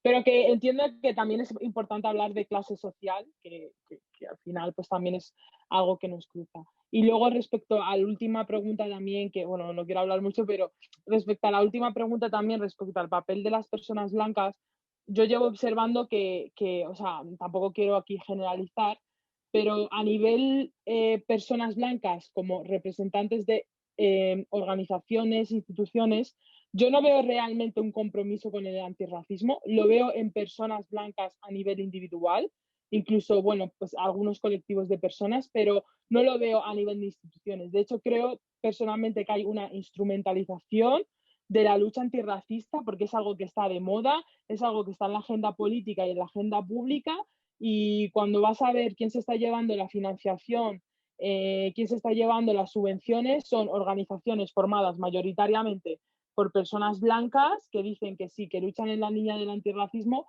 pero luego no es tan verdad. Y pasa en la investigación académica igual.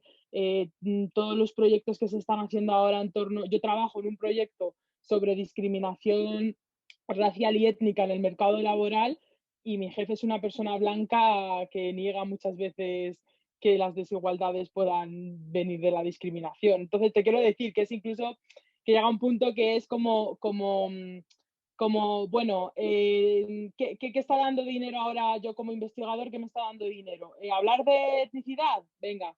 Me da dinero, me da dinero hablar de género, venga, pero realmente no hay luego un impacto en esas comunidades, ni siquiera te interesan, porque tú vuelves en tu coche Mercedes a tu urbanización con gente que fenotípicamente es idéntica a ti, ¿no?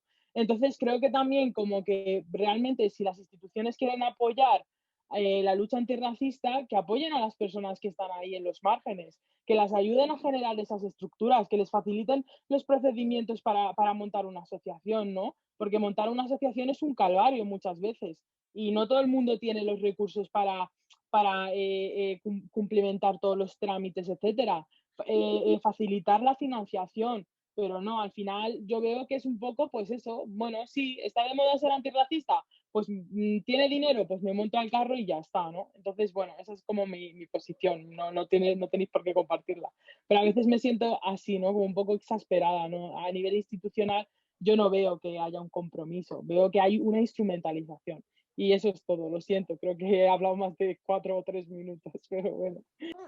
Muy interesante, Fátima. No sé si alguna de las personas invitadas quiere aludir a alguno de los aspectos. Y bueno, mi hijo también está aquí presente, así que él tiene también mucho que decir cuando hable. Seguro que aprenderá mucho de vosotros y vosotras. Zenib, Selene, Ngoy, si intentamos hacer las intervenciones un poquito más breves, pero Fátima, estaba muy bien. Gracias. Totalmente de acuerdo, porque sí que es cierto que muchas veces nos basamos en la parte experiencial, porque nos conocemos y a veces no manejamos tanto los datos.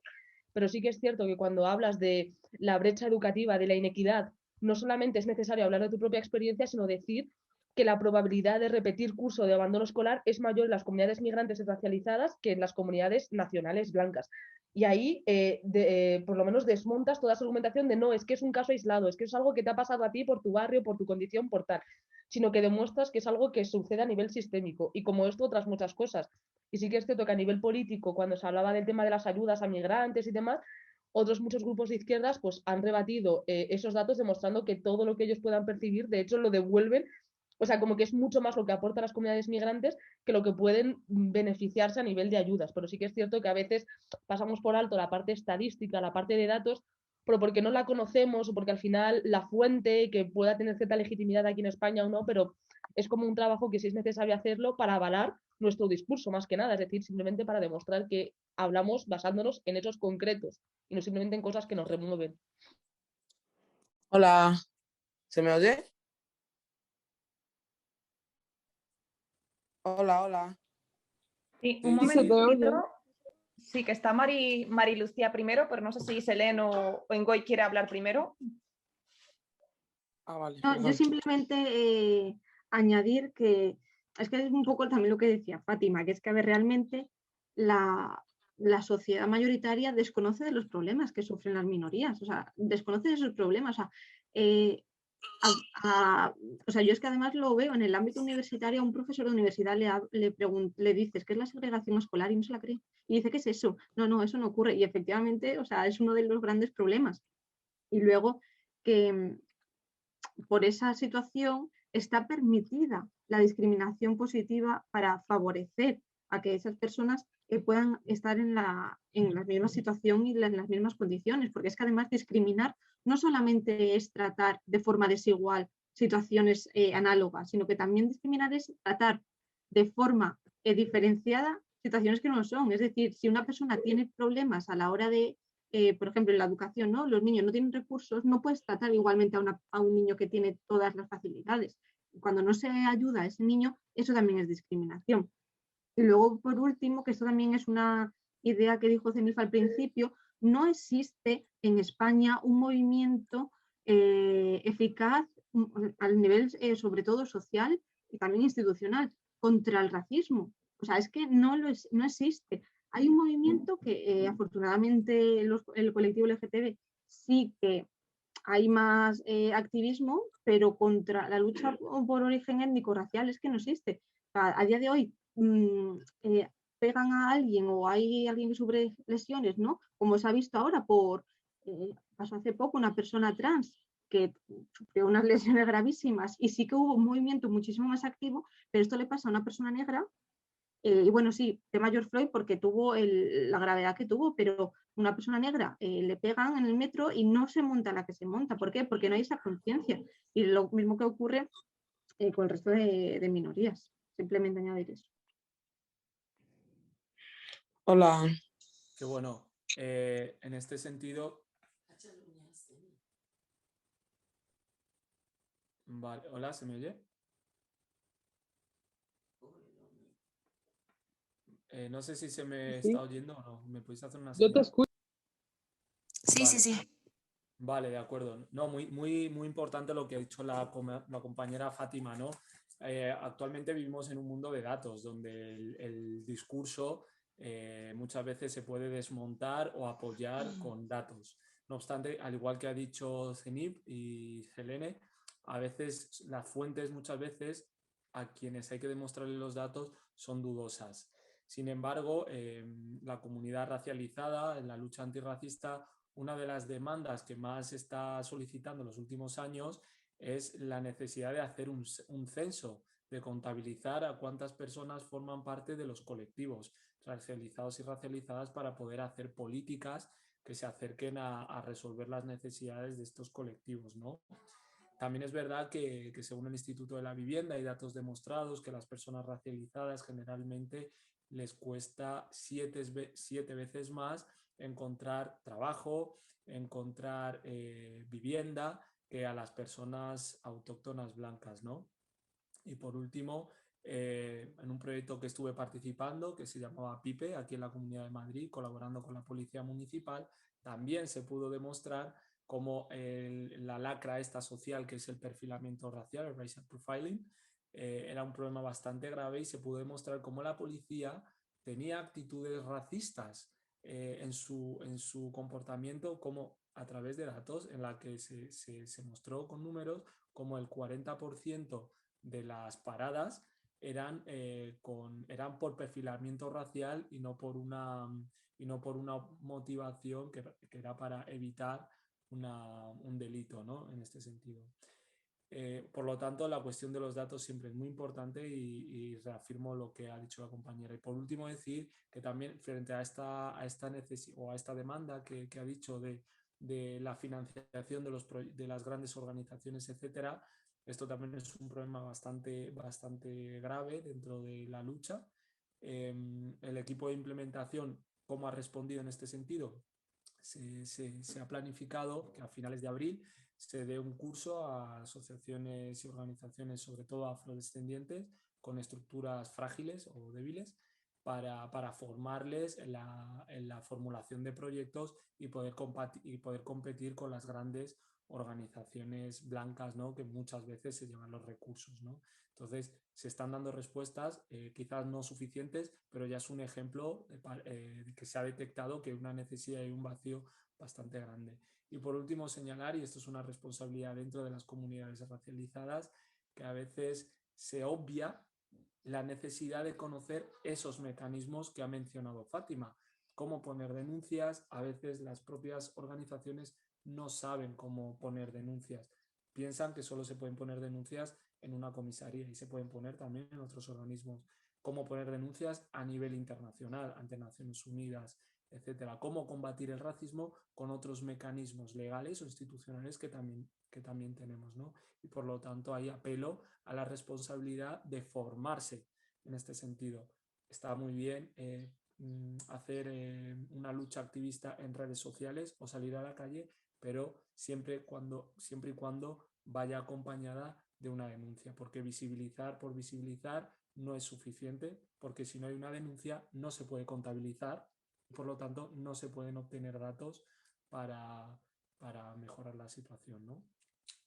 Gracias. Hola.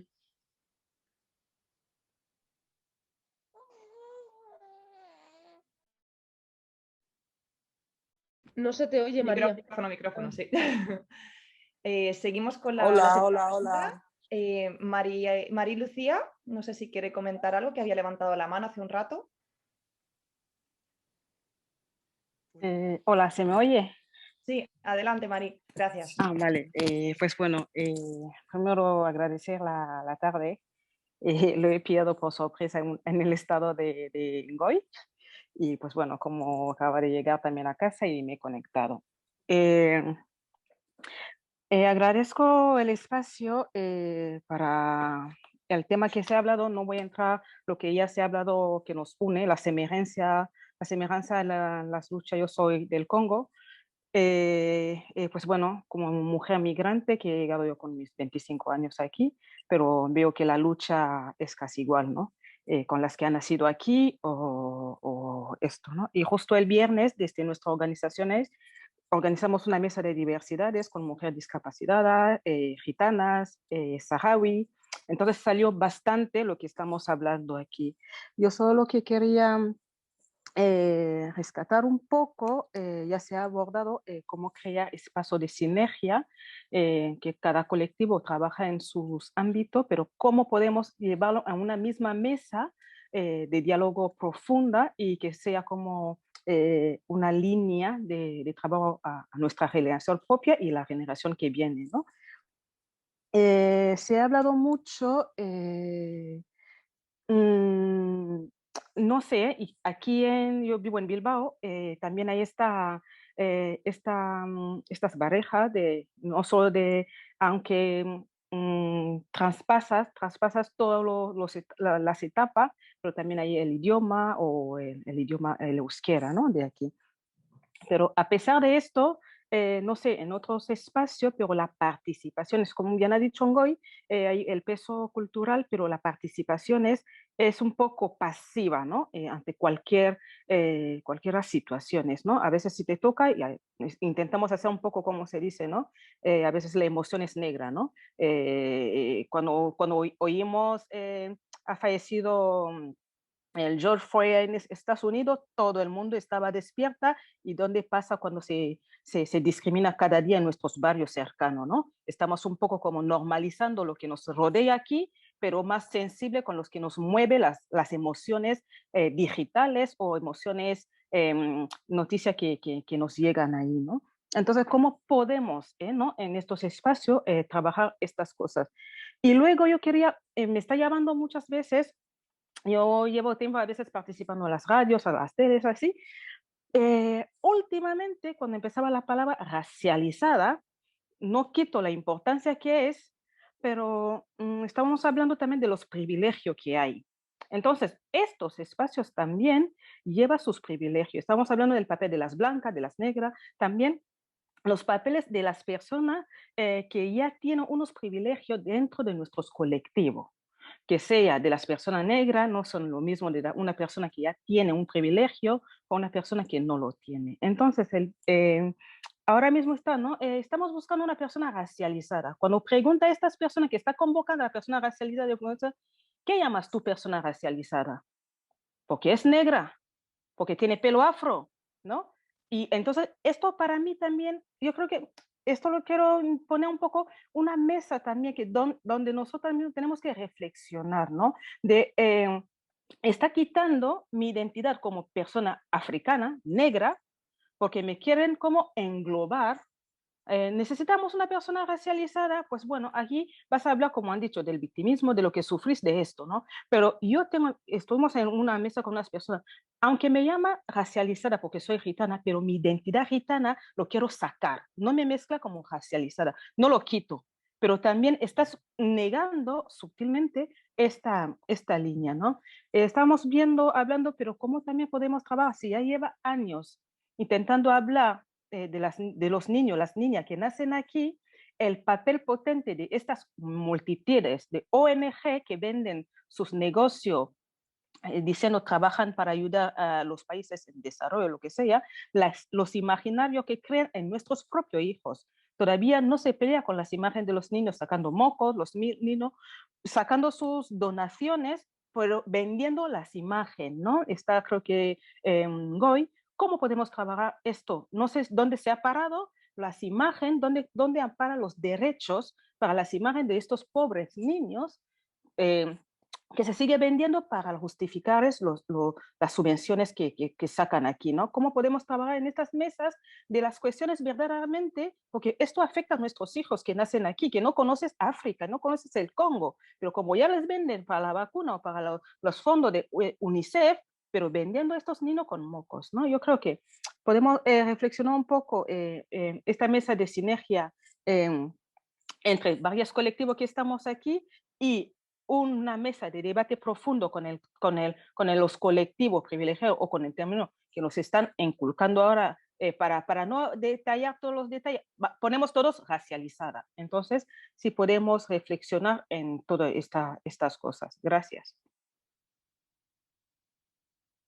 Sí, adelante. Recuerdo que tenemos cinco o 6 preguntas, así que intentemos ir al grano por un poco el tiempo de todos y de todas. Adelante, gracias.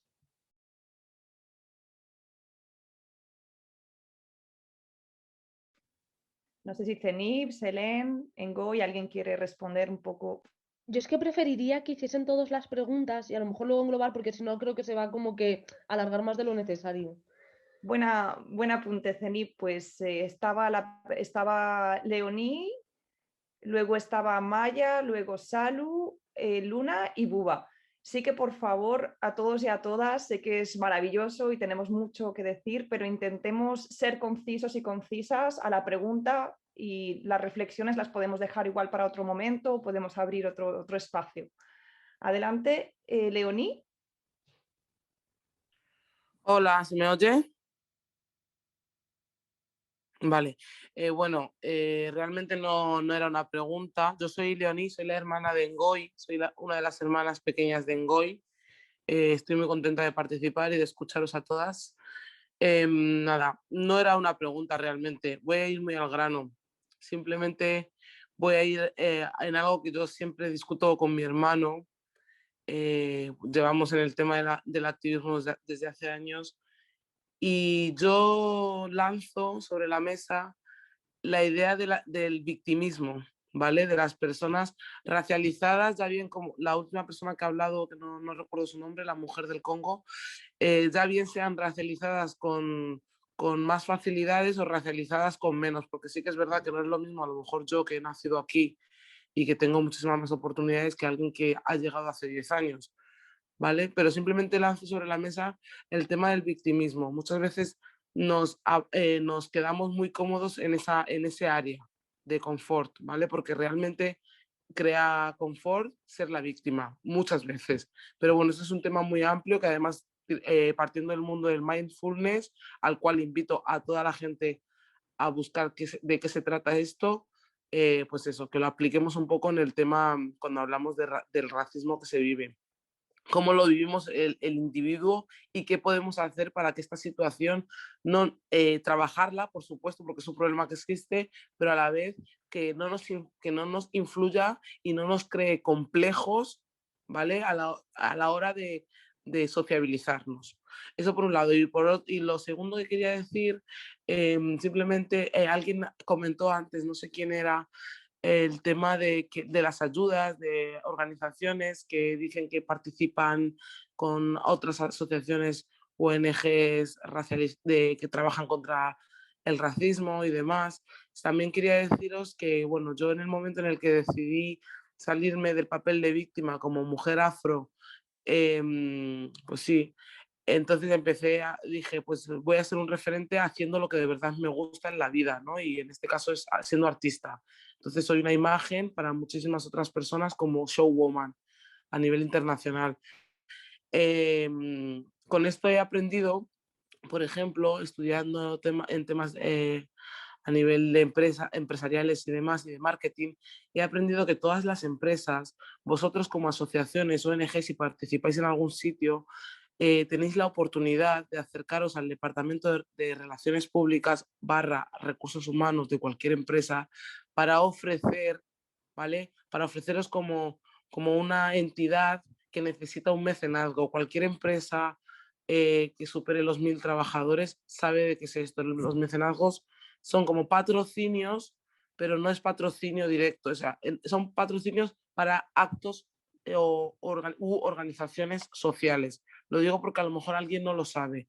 Que sepáis que como ONGs, asociaciones o lo que sea, podéis ser vosotros los que os acerquéis a un X número de empresas que creáis que pueden participar con vosotros o plantearles la idea de que os ayuden como mecenazgo, ¿vale? Es importante que esto la gente lo sepa porque también salimos un poco de eso, de jolín, es que nunca nos ayudan, jolín, es que hablan en nuestro nombre sin tenernos presente.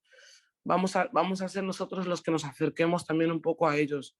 Y todo esto partiendo de la idea de salir un poco de ese victimismo. Nada, simplemente quería contar eso y ya está. Muchas gracias, Leonie, qué bueno estar aquí en familia y gracias por tus consejos.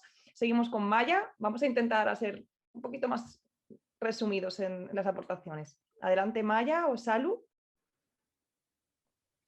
Hola, Si buenas no, pasamos. tardes. ¿Se me Sí, oye? Maya, adelante. Gracias. Vale, pues yo quería de primeras decir gracias por la conversación. O sea, es muy importante tener un espacio en el que se puedan tener este tipo de conversaciones, sobre todo porque yo pienso que cada uno en el tema del racismo y de la diversidad de las personas que lo viven, vivimos un poco aislados en nuestra propia perspectiva por la historia que hayamos vivido, por experiencias que nos hayan pasado, pero al tener, o sea, un grupo en el que podamos compartir esas experiencias, nos ayuda también un poco en el tema de la salud mental. Yo pienso que muchas personas hoy, como estaba comentando Leonía, no solamente viven en el victimicismo o victimizados, sino que al no compartir o al no tener un espacio en el que puedan expresar lo que están pasando, no se sienten lo suficientemente fuertes como para poder encarar o demandar un cambio. Y pienso que también un poco el racismo en sí, no solamente el racismo, sino las personas, como por ejemplo de raza africana, negras o de otro país, pero con piel negra, pueden, al haber tenido ciertas experiencias, pasar sus propios miedos dentro de la casa, dentro de la familia, a sus hijos, etcétera, poniéndose no solamente ellos mismos, sino a sus familiares en un lugar en el que puedan ver cuando estas experiencias ocurren, se sientan más victimizados o más como que acentúan la experiencia, por así decirlo, porque como ya lo han vivido, yo pienso que no es solamente el tema de compartir la información, sino el poder superarla y el poder tener una comunidad en la que, como estáis diciendo, nos apoyemos mutuamente, pero que también podamos abrir la puerta a las personas que no tienen ciertas experiencias para entendernos, para enseñarles y para también aprender mutuamente. Gracias. Sí, adelante, gracias Maya. Salu. Si no, pasamos a Luna. Luna, ¿estás por ahí? Sí, no, estoy aquí. Adelante, Salu. Yo voy a ser súper breve, ¿vale? Voy a ir directamente a la pregunta. Esta pregunta se la pregunto directamente a Selene, bueno, para cuando se pueda, cuando vayáis a contestar las preguntas, y es básicamente que, bueno, básicamente a mí me enteré de que en España no existía ninguna ley directa contra el racismo. Sé que sí hay leyes contra la discriminación, pero no contra el racismo directo. Entonces, esa información fue algo que me chocó. Sin embargo, hoy Selene ha mencionado que, bueno, Celine, perdón, ha mencionado algo de una directiva de no sé qué año, un organismo independiente que tiene la obligación de tomar las medidas X contra la discriminación, etnias y contra la discriminación de etnias y el racismo, ¿no?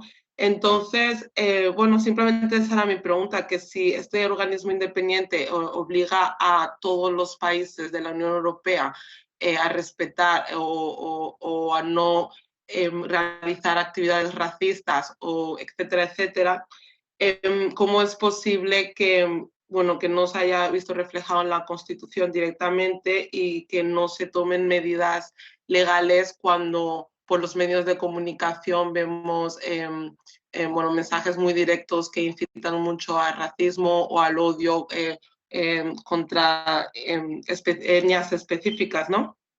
Y nada, simplemente esa era mi pregunta.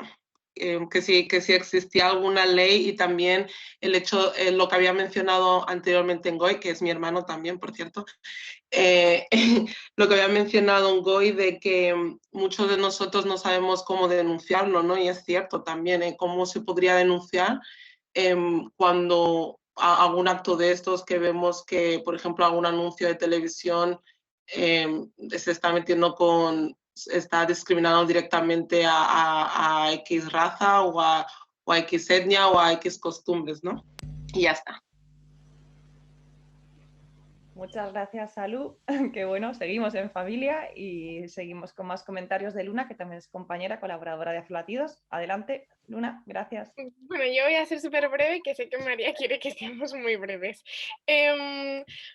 Básicamente, yo quería decir una cosa, lo siento, no es una pregunta, es una pequeña reflexión, porque me ha parecido súper interesante todo lo que habéis dicho, y a mí hay una cosa que me pasa y es un dilema mío que desde hace ya bastante tiempo, y es que, y esto lo he hablado con María alguna vez, y es que mi hermano es adoptado de Etiopía, es negro, y hace mogollón de tiempo que la adoptamos, 10 años. Y cuando él empezó a hacerse mayor, y yo también, porque tenemos casi la misma edad, era como que yo veía que él no estaba cero conectado a la lucha racial, ¿no? Como yo creía que un negro debía estar conectado, ¿no? Entonces yo era como que, Matu, vamos a ver tal peli que habla de los conflictos que sucedieron aquí. El tío se dormía, ¿sabes? O sea, en realidad no le importaba, ¿sabes? No, y entonces yo lo hablo con mis padres y mis padres me dicen, Luna, es que para él no, él vive su vida y no es importante eso para él, ¿no? O sea, para él no le afecta ser negro por esto de los privilegios que estabais hablando antes, que me ha parecido muy interesante. Entonces es una cosa con la que yo lucho diariamente en cómo relacionarme con mi hermano desde ese punto, ¿no? O sea, porque yo no soy negra, lo es él, entonces tiene que ser él el que decida qué quiere hacer. Entonces tengo ahí un dilema con eso importante. Y bueno, eso es lo que quería plantear, porque me ha generado también muchas dudas muchas preguntas sobre lo que habéis dicho. Muchas gracias, Luna. Seguimos con Buba, también compañero, cofundador de la colectiva Aflatidos. Adelante, Buba. ¿Se me escucha? Adelante, Buba, sí. Vale, ok. Gracias, María, y quería dar las gracias a... ¿Se oye bajito o me lo parece a mí? Sí, Buba, no se te oye casi. Se oye bajito, sí. Bueno, no sé. ¿Y ahora? ¿Tampoco? Igual de bajito. Pero bueno, voy a lanzar las preguntas y... ¿Vale? ¿Puedo? ¿Sí, Buba? Vale, vale. Voy directo a la pregunta, ¿no? Como lo sabemos todos, que en diciembre pasado España se negó a participar a una votación que hubo para luchar contra el racismo, ¿no? Y a mí mi pregunta es, ¿cómo se puede interpretar esa actitud de España? ¿Me habéis escuchado? ¿Sí? Sí, te ha escuchado. Vale. Pues es la pregunta. Bueno, yo mira, creo que ya ha preguntado todo el mundo. Creo que sí, ¿no? ¿Alguien más quiere preguntar? Voy a ver si en el chat hay alguna pregunta más. Creo que no. Pues adelante, sí, Zenit. Vale, pues voy a intentar ser súper breve porque seguro que las compañeras también querrán aportar algo y en Goy igual. Con respecto a España, creo que es un no posicionamiento. O sea, creo que en España sigue habiendo mucha gente que es en plan de, yo no soy racista, pero tampoco eres antirracista. Y yo creo que un poco el gobierno español lo que ha hecho es eso.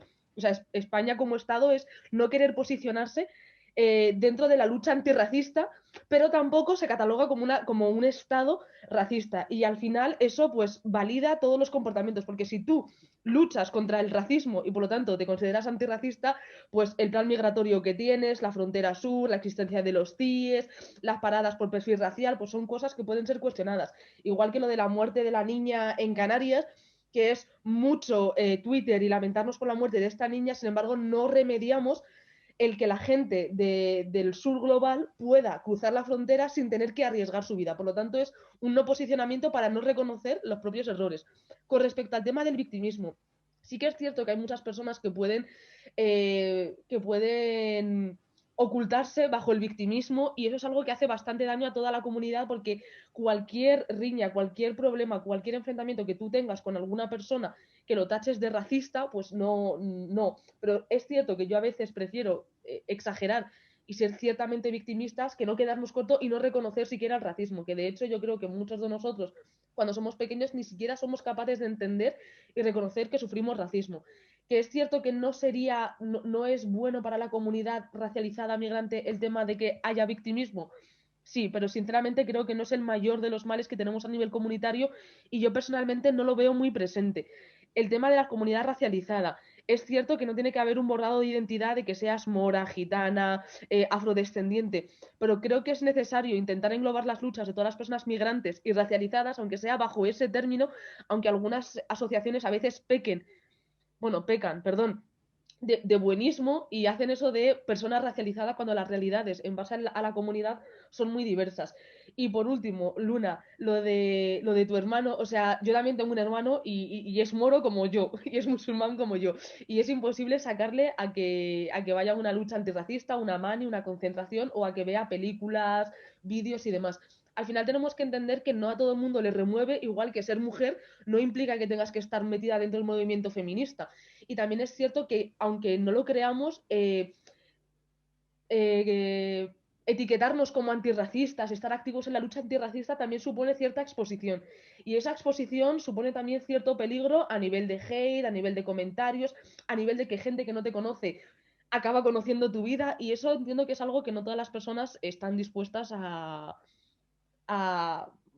regalar su vida personal, a darla a conocer a todo el mundo que no sea persona que sea íntima o amigo familiar. Sé que a lo mejor no te contesta tu pregunta, pero si es algo que no nace de él, por mucho que a tu amiga, que también es mujer, quieras que esté dentro del activismo y del feminismo, no por ser mujer va a meterse al activismo.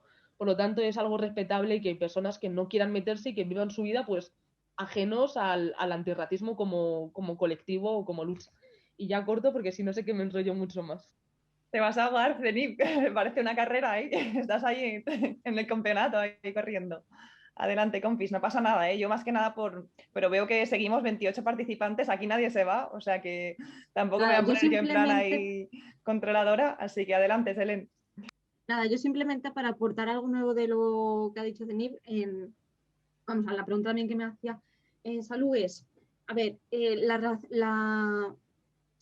dentro de la discriminación puede haber varias causas, ¿no? Por nivel económico, orientación sexual, pero entonces está por motivos étnicos o por motivos raciales. Y entonces el racismo es un tipo de discriminación, ¿vale? Y luego lo que decía de esa directiva, exacto, o sea, implica y ordena a todos los Estados miembros a tener un organismo que luche contra la discriminación, y en este caso, sobre todo, la étnica y la racial, y a mayores que haya una normativa y una legislación como mecanismo, ¿no? Porque si el servicio no tiene nada, no tiene ninguna vía, no tiene ningún mecanismo para defender, ¿cómo va a hacer? Vale, el servicio es ese, el que existe, el que os he puesto por el chat la web, Servicio de Asistencia y Orientación a Víctimas por motivos étnicos o raciales, que también es un sitio donde se puede acudir, que por ahí preguntabais, si vemos algo en la calle, si conocemos algún caso de discriminación, ahí existe correo y un WhatsApp, que además la chica que lleva a nivel, o sea, nosotros nos encargamos de lo que ocurre en Castilla y León, pero luego está la compañera, que eso se recibe desde central y se coordina. Y esto es muy importante porque lo que digo es un organismo que depende del Ministerio de Igualdad. El Ministerio, en vez de hacerlo, llevar a cabo, el Ministerio de la Función hizo una licitación y la fundación donde trabajo, junto a otros, ACEN, Cruz Roja, Movimiento contra la Intolerancia, muchas son las organizaciones que lo forman. Entonces, cualquier caso de discriminación, sí, ahora mismo paso el enlace. Cualquier caso de discriminación lo podéis reportar ahí y ya las compañeras pues nos lo van remitiendo según el ámbito competencial, ¿vale? Y luego, en España, los actos discriminatorios, si son de una gravedad muy alta, se castigan, se penan por el Código Penal, ¿vale? Pero ¿qué ocurre con esos casos de discriminación de índole menor? Que claro, lógicamente no están tipificados, no están articulados como tal en el Código Penal, entonces no se pueden castigar, ni en el ámbito laboral. Entonces, ¿qué ocurre? No ocurre nada. O sea, eso es lo triste, que no ocurre nada. Quedan, no se sancionan, no quedan impunes. Entonces me decías, ¿qué pasa? ¿No existe una ley? Bueno, existe una ley que de hecho se llama la Ley Integral de Igualdad de Trato, que lleva 12 años intentando formar parte de nuestro ordenamiento jurídico. Nuevamente, el PSOE hará 2 meses, una cosa así, la volvió a sacar como proposición de ley. Ahora está en el Congreso, en la fase de enmiendas para poder hacer aportaciones y demás. Falta por el Senado y luego ya estaría vigente. Entonces, puede que salga, puede que no. A día de hoy, todos esos actos discriminatorios, lo que digo, de menor gravedad, porque al final todo tiene una gravedad y estos actos son los que ocurren en el día a día y con más cantidad y más repetición, porque al final uno grave ocurre una vez o dos. Pues sí, a día de hoy quedan impunes. Y es que desde Europa hay informes que nos dicen, en la ECRI, el organismo este que os decía de Europa, de lucha contra la discriminación, no el nuestro del Servicio de Asistencia de España, no, el de Europa, dice y nos ha recordado, nos hizo 2 mandatos. Uno, luchar contra la segregación escolar y otro, instaurar una normativa eficaz contra la discriminación. Y en un informe que sacó ahora unas semanas dijo que esas dos recomendaciones a día de hoy no se habían llevado a cabo. Entonces, bueno, simplemente esa es la triste realidad que hay en el panorama normativo a día de hoy. Creo que ya tenéis por ahí el enlace. Vale, Sí, gracias, Irene, por aclararnos todos esos conceptos a nivel jurídico, puesto que es tu materia, y darnos un poco de claridad y saber orientarnos en ese sentido. Ngoy, adelante. Vale, voy a intentar ser breve también. Muchísimas gracias por toda la información de mis compañeras. Simplemente la primera cuestión, el término racializado o afrodescendiente, que trae mucha controversia, simplemente creo que se utiliza actualmente de forma como estrategia política para armar un discurso. Es decir, reconociendo que es un fenómeno social, las migraciones, histórico, etcétera, y que es un fenómeno social que los migrantes y las migrantes procedentes del sur global en los países occidentales están viviendo una serie de opresiones y de discriminaciones que se repiten en todos los países, ¿no? Pero eso no despoja la identidad geográfica o étnica de cada persona. Es decir, no despoja, simplemente engloba en un gran grupo a determinados colectivos racializados, que además es un término que actualmente creo que ha ayudado a hermanar a estos colectivos de personas migrantes, ¿no? De personas migrantes sobre todo procedentes del sur, porque personas procedentes de Polonia, Rumanía, no se les suele catalogar como personas racializadas. Por otro lado, en cuanto al victimismo que ha mencionado mi hermana Leo, y también creo que la compañera que ha intervenido después iba por la misma línea, es cierto que puede haber personas victimistas en todos los movimientos, personas conformistas en todos los movimientos, pero creo que a veces no se entiende la trascendencia del racismo. Creo que a veces no se conoce todos los procesos, porque el racismo como aparato tiene más de 400 años, en el cual o más, bueno, desde 1492, cuando llegó Cristóbal Colón a la invasión de América, ¿no? Que ha construido toda la sociedad que conocemos actualmente, está empapada por el racismo, toda. Y eso actualmente en las vivencias que tenemos nosotras, es decir, las generaciones que estamos ahora vivas, nos ha generado tantos traumas tantos traumas que muchas veces no son identificables, muchas veces no son perceptibles, muchas veces nos hemos acostumbrado a ellos. Quiero decir, tantos traumas que hasta la hora de elegir pareja con la que formar un proyecto de vida, está la cuestión del racismo presente y no somos conscientes de ello. No quiero decir que todas las parejas que elegimos, birraciales, etcétera, se deban por cuestiones raciales, pero quiero decir que tienen una gran influencia. Por lo tanto, cuando hablamos de victimismo, hay que tener mucha precaución en no oprimir a la propia víctima, ¿no?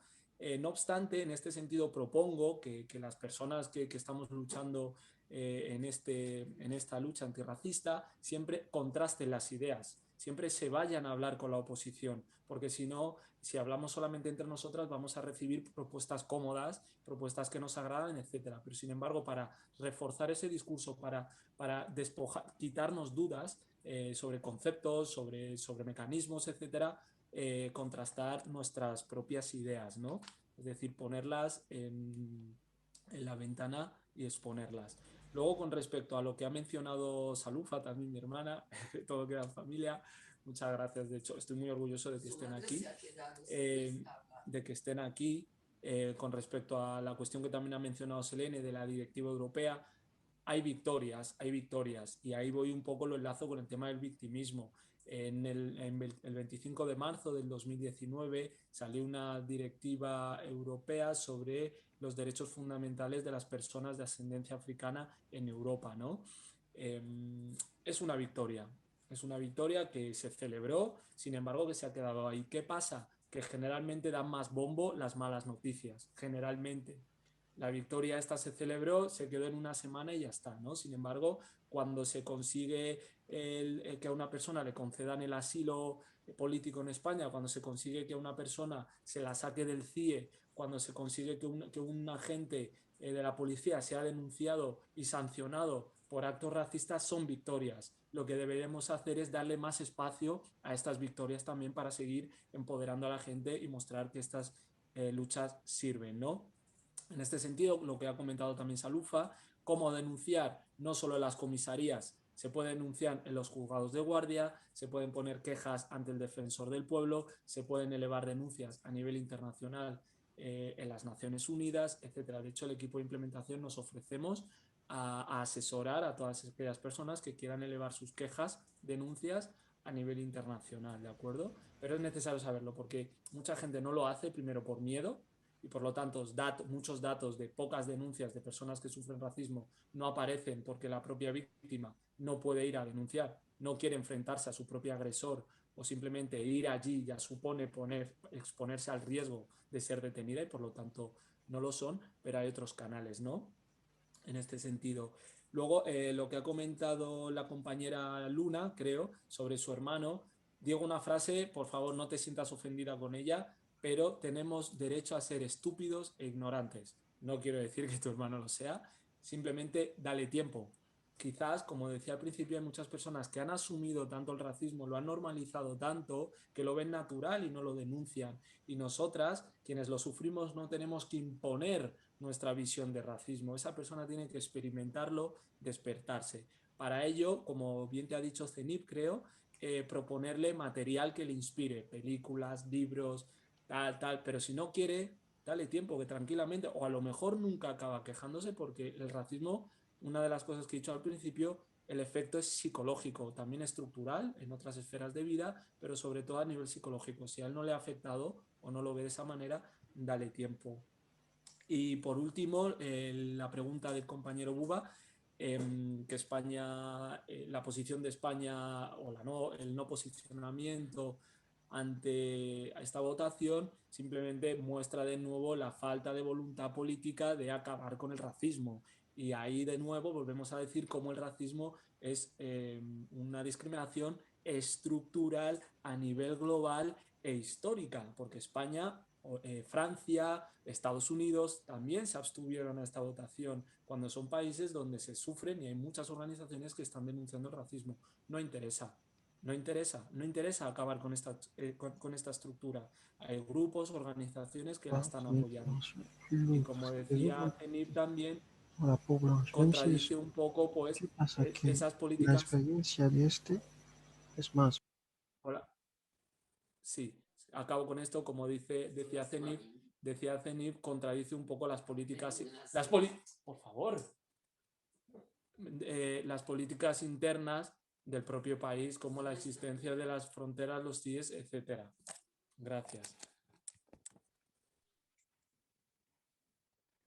Bueno, muchas gracias a todos y a todas. Creo que hemos llegado a grandes conclusiones. No sé si, o por lo menos, no sé si hemos encontrado respuestas, pero hemos abierto también nuevas preguntas y hemos podido entender que el racismo no es algo anecdótico, no es puntual, ni está relacionado solamente con conductas individuales o aisladas, sino que es un propio fallo del sistema, es parte del mismo y es estructural, como hemos dicho, y lleva a cabo, pues se presenta de forma institucional, cultural, económica, y para poder intentar eliminar estas ideas, estos discursos, estas prácticas que invisibilizan, que estigmatizan, discriminan, excluyen, explotan y llegan incluso hasta la agresión, depende de todos y de todas, porque racistas somos, y me incluyo, todos y todas. La cuestión es si queremos dejar de serlo.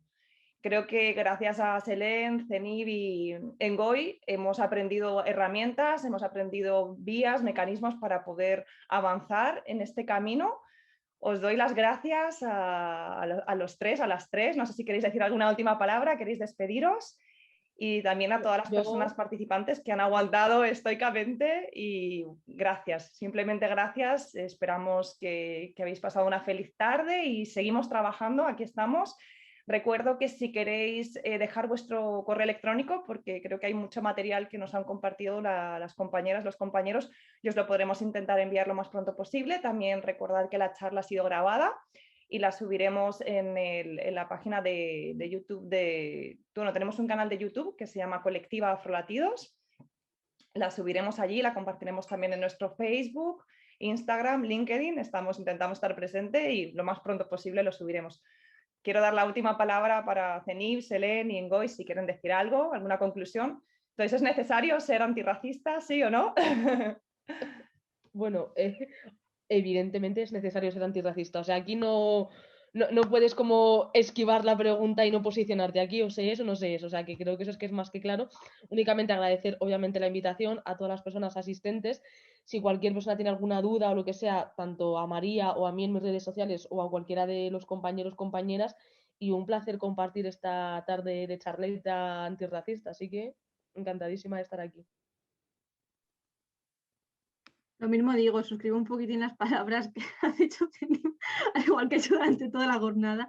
Que de verdad, muchísimas gracias por contar conmigo y, vamos, y con todo el público, porque habéis hecho unas aportaciones muy interesantes y la verdad que yo tampoco había tenido ocasión de eso, de trabajar y compartir espacio con otras minorías, con otros compañeros y bueno, también me ha enriquecido mucho. Yo sí, si os parece, puedo dejaros también mi correo y si, no sé, tenéis cualquier duda o yo qué sé, curiosidad o bueno, o incluso si conocéis algún caso de discriminación que ocurra y bueno, que me lo podéis también comunicar. Si os parece, os lo pongo en el chat y bueno, vale. Venga, muchísimas gracias. Ngoy, no sé si está disponible. Sí, no sé si se me oye porque se me ha caído el móvil, entonces al coger, no sé, ¿se me está oyendo? Sí, un poquito el volumen más alto, se te oye bajito, Ngoy. Adelante.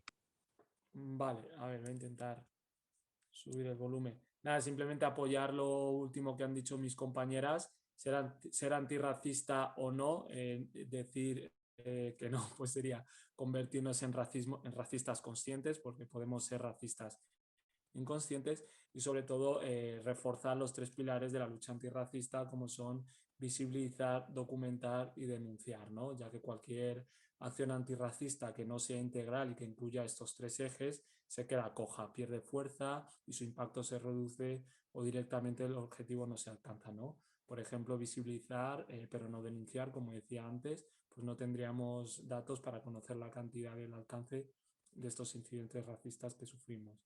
Y eso hace que sea muy difícil mejorar las respuestas por lo que se puede, para contabilizar o poder investigar.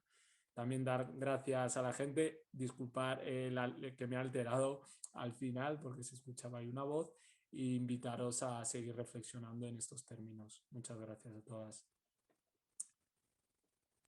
Perfecto, pues muchísimas gracias, de verdad, Selene, Zenib, Ngoy y bueno, al equipo también motor de Afrolatidos y a todas las personas. Esperamos poder seguir en contacto.